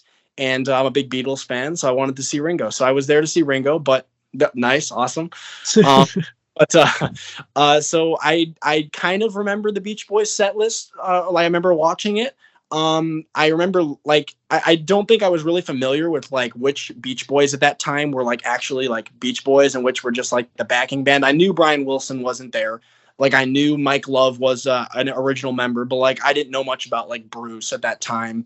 And I just remember they did a lot of the popular hits like they normally do. And I was definitely like paying attention. I wasn't like ignoring them. I was watching and like singing some of the songs. I want to say Bruce did Disney Girls, but at the time I wasn't like that familiar with like any of the band's like deeper cuts. So like, I don't think I really enjoyed it or like understood it. So, but yeah, so I kind of remember that concert. My more memorable experience seeing them was in December of 2022 when I saw them in downtown Chicago for like one of their holiday shows. And at that point, obviously, I was like really into the band at that point. I was already like full blown, Beach Boys fan. I have been for the past few years now. Yeah, I sat towards the front with my younger brother. I took him with me, and it was a really great show. That band has a lot of energy. The backing musicians are great. I forget what the guys. I know Mike's band recently changed. He added some younger members and he replaced some of the older guys. But whoever was doing the falsetto parts that night, I forget the guy's name. I've heard it before, but he sounded really, really good doing like Brian's parts. Mike sounded pretty good for his age. Bruce, was doing his usual like hand clapping and stuff. But like it was a good show. Mike was dropping some of his like holiday album songs, which I could have done without. I do think it's funny how like that Reason for the Season song is literally just like shortening bread, but like with holiday lyrics, which is like yet another continuation of like Brian's obsession with like shortening bread, ding dang, so now Mike's literally doing it, which is hilarious. And I remember the guy next to me at when he was doing that show, after Mike finished that song, the guy turns to me and he's like, well, they can't all be hits, can they? I just started laughing. It was a good show. No deep cuts or anything from what I remember. I was kind of hoping with Sail on Sailor coming out, they were going to do like something, but I don't remember there being any deeper cuts. But overall, it was a good show. I enjoyed it. And besides that, I saw Brian in October of 2021. And it was a really great show. It was towards the end of Brian's touring period. Obviously, he stopped touring in 2022. And that was the last concert of 2021 for him. So it was like the last show before he got a break until the tour with Chicago the next year. It was a really good show from Brian. I know like you were saying, Matt, like it's kind of an up and down thing with Brian. You never know what you're going to get. You kind of go into it like knowing like, that he might not totally be in with it that night, but that's okay. But this was a really good show for him. And I kind of knew from like the first song, which I think was California Girls, that it was going to be a great show because like Brian really seemed like he was into it. The backing band for Brian is so good. Like they really bring the songs to life. And they really, again, like, Brian's not always the most active in his own shows, but like that backing band is so good. Matt Jardine is so good with like his vocals. Al still does great on stage. And it was just a really cool experience. And they did do some really cool deep cuts. They did add some music, which was awesome. I was really happy to get to see that live. And Brian, I believe, sang the bridge, like the music when you're alone part, which was really cool. Wow. They did Feel Flows, which was cool. I don't think I was that into Feel Flows at that time, actually. So like, I don't know if I fully appreciated it, but I do remember Blondie was like ripping on guitar during that, which was cool. Long Promised Road they did, which was cool. Brian sang the bridge on that, from what I remember. And I would say the highlight of the night for me was God Only Knows.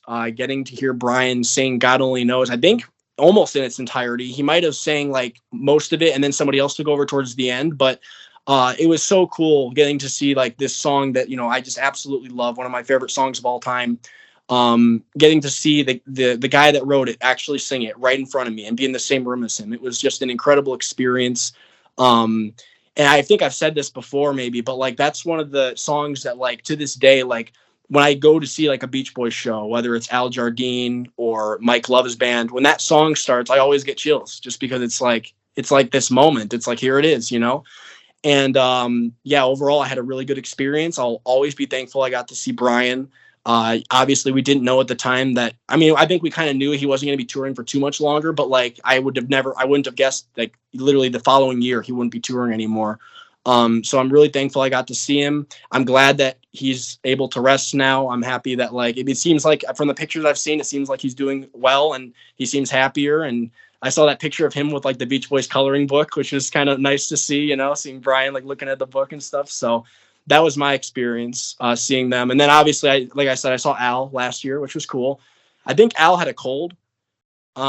He didn't sound too great by his standards, but I think he was just like, I think he just had something, like he was sick or something. But it was a good show, and Matt Jardine sounded good, and I enjoyed it. So I know you, Justin, have some cool stories with the Beach Boys. You actually met them in the 90s. Yeah. Why don't you tell us some of your experiences seeing the Beach Boys and meeting the Beach Boys? Yeah. So I only actually saw them twice. I saw them on the 50th anniversary, which my dad took me to, and then also my dad got me tickets in 1992. It was the day before, I think it was, or day or 2 days before Summer in Paradise was to be released. So it's kind of exciting because I didn't really know what we were getting. I'd never heard the album. They played a couple of the songs from it in concert. They played Hot Fun in the Summertime. And then I think they played the updated version of Surfin', but it didn't sound like it did on the record. It sounded a little bit more like an actual band playing instead of like computerized drums and stuff. But yeah, it was the 92 show was phenomenal. It was Carl, Al, and Mike, no Brian or Bruce. And then Adrian Baker was there, Billy Hinchy, Ed Carter, Matt Jardine. I feel like I'm missing somebody. Oh, there was a sax player too. There was Richie Kanata from Billy Joel's band. Was the sax player at the time. Yeah. I think that was it. And they put on a great show. The only downside was the cheerleaders, like Matt says at the time. That was the first song. It was California Girls. They came out and they did the cheerleaders and everything. And then that was it after that. And they played I Can Hear Music, Darlin'. What else did they play? The encore was Wipeout. Billy Hinchy actually put on sunglasses and rapped the Wipeout, the rap or whatever. Are you serious? Yeah. Oh my god. Yeah, it was it's quite something to see. But they ended up doing two shows that day. We went to the afternoon show and then there was an evening show. Anyways, it was in Canada's Wonderland, which is like this big, like kind of amusement park. Yeah, I've heard of it. It's kind of north of where I live. I live in like downtown Toronto. It's kind of a north in Vaughan. It's kind of like in the middle of nowhere. There's like a lot of like fields and like grass and stuff around. So we kind of took like the entire day and we ended up going to Canada's Wonderland. We did some of the rides and stuff. And then we went to this concert, to the Beach Boys concert. And then that was to like 3 or 4 o'clock in the afternoon. And then after that, my dad's just like, oh, why don't we just walk around for a bit? Just to kind of just like, because we've been sitting for the last like 2 or 3 hours, or whatever. So we just like walk around and it's like this like really like secluded field area that he's taking us to, my dad.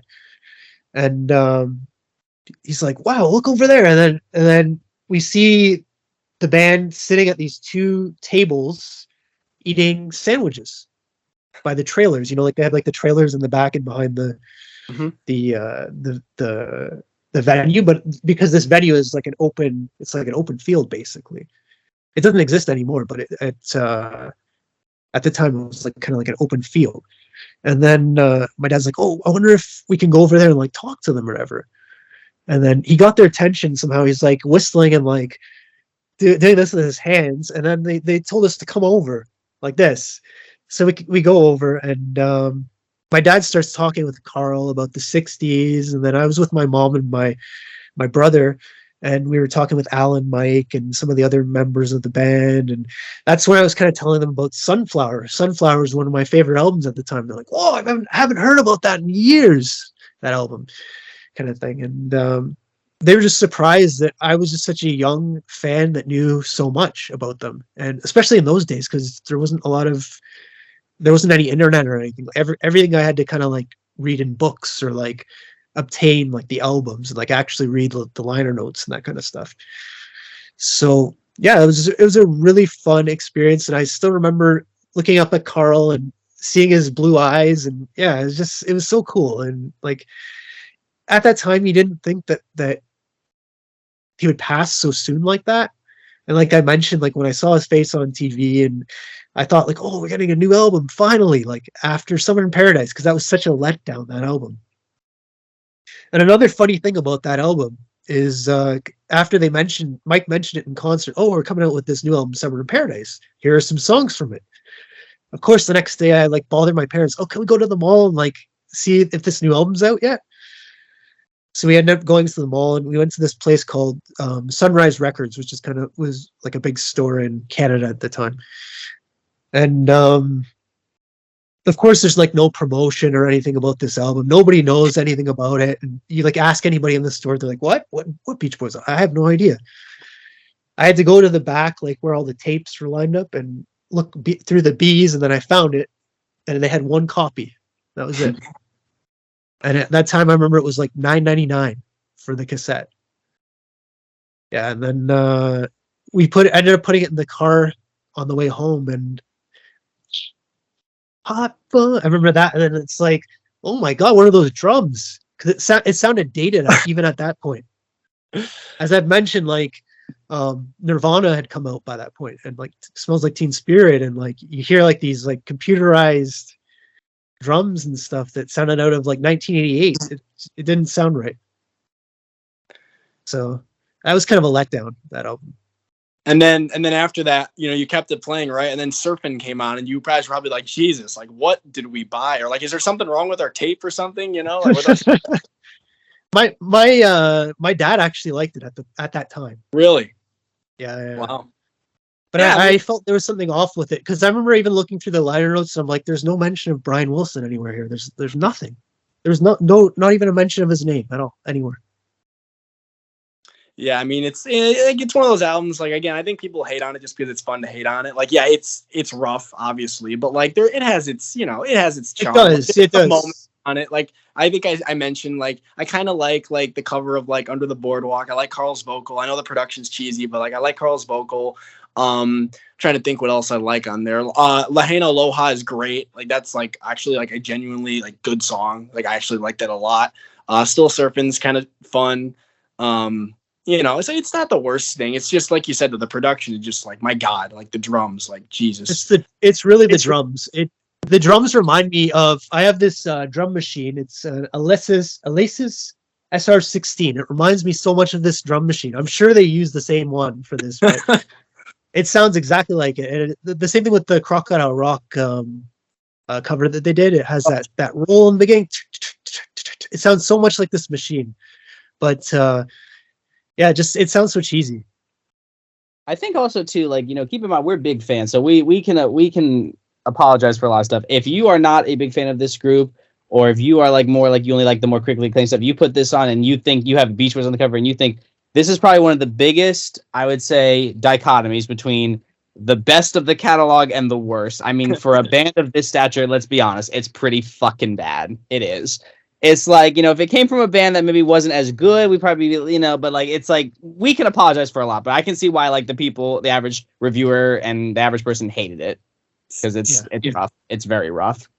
See, but I think that's the fun thing with the Beach Boys is that like the discography is like so all over the place. Like with like a band like the Beatles, or you know, like people are like there's people that are just like everything's good, you know, like we love everything, you know, like there's, and then like us, we're just like, yeah, they released some crap, but like we like it anyway. Like it's just funny, you know, like, and then as you listen, you grow to appreciate those albums. Like, and you guys know I kind of like MIU now. I used to not care for it, but now I kind of like it. Like Keeping the Summer Alive, there's some charm in it that I do enjoy some songs. Would I ever put it on for somebody? No, but like there's songs in there I personally like. So like I think that's kind of a fun thing with their discography. I have to admit, it can be hard for people to get into the group because of that, because you have to be careful with what you're recommending. Like the nice thing about the Beatles is super easy to say start at the beginning, go on, or like the Velvet Underground or something that like has like a pretty spotless discography. I think Nirvana would be another one too to their discography. They only had 3 albums, but you know, hey, they were all good. Right. You know, like it can be hard with the Beach Boys because like I would never recommend to somebody start at the beginning and go on. No. You have to recommend. Yeah. Summer in Paradise, when it came out too, like it wasn't that I was so like upset about it, like the sound and stuff too. It was more like I was waiting for the next album, because at that point they were actually like releasing albums like fairly frequently. You're kind of thinking, okay, this album sucks. In a couple years, they'll release another album and it might be good, you know? But then you didn't realize that that's kind of the last one, you know? It's crazy that like that cover of Forever on there was the last, again, not counting Stars and Stripes.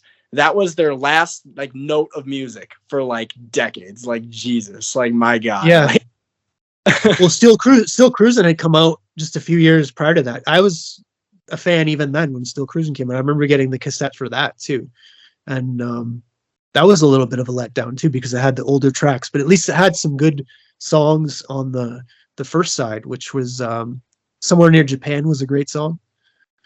It had what else did it have? Make It Big.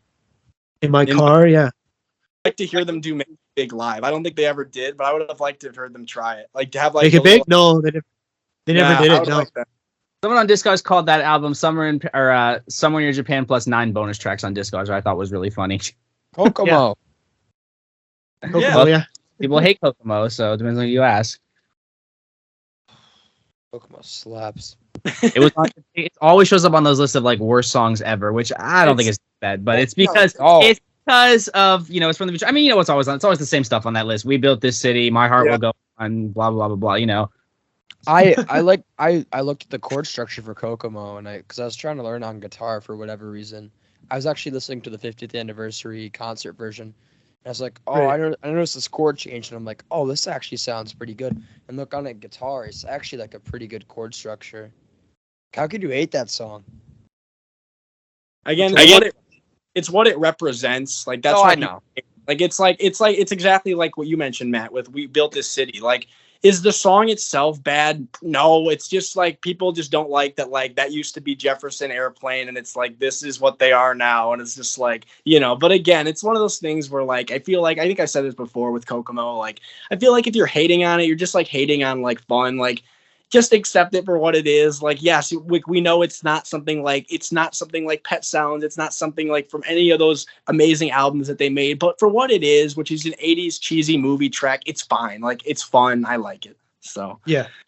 I think with that, probably a good note to end on. All right. So yeah, thank you everybody for listening to this 6th episode of Good Timin. I hope you enjoyed the show. I had a great time doing both of these live show episodes with you guys. It was really interesting hearing all of your different facts and opinions and stories about all the live shows. It was a lot of fun talking about it. As we all know, this band has a really crazy history, and I'm sure that there's plenty of things that we didn't even get to on this show, but I feel like we covered quite a bit, and I hope that everybody listening feels satisfied. So as always, if you like this podcast and want to hear more, feel free to subscribe or follow wherever you're listening. We greatly appreciate the support as it motivates us to make more episodes in the future. Also, as a reminder, the podcast is now available on both Spotify and Apple Podcasts. So there's now more ways than ever to listen and keep up with the show. So thank you again for listening. We really appreciate it, and we hope to see you next time. Bye-bye.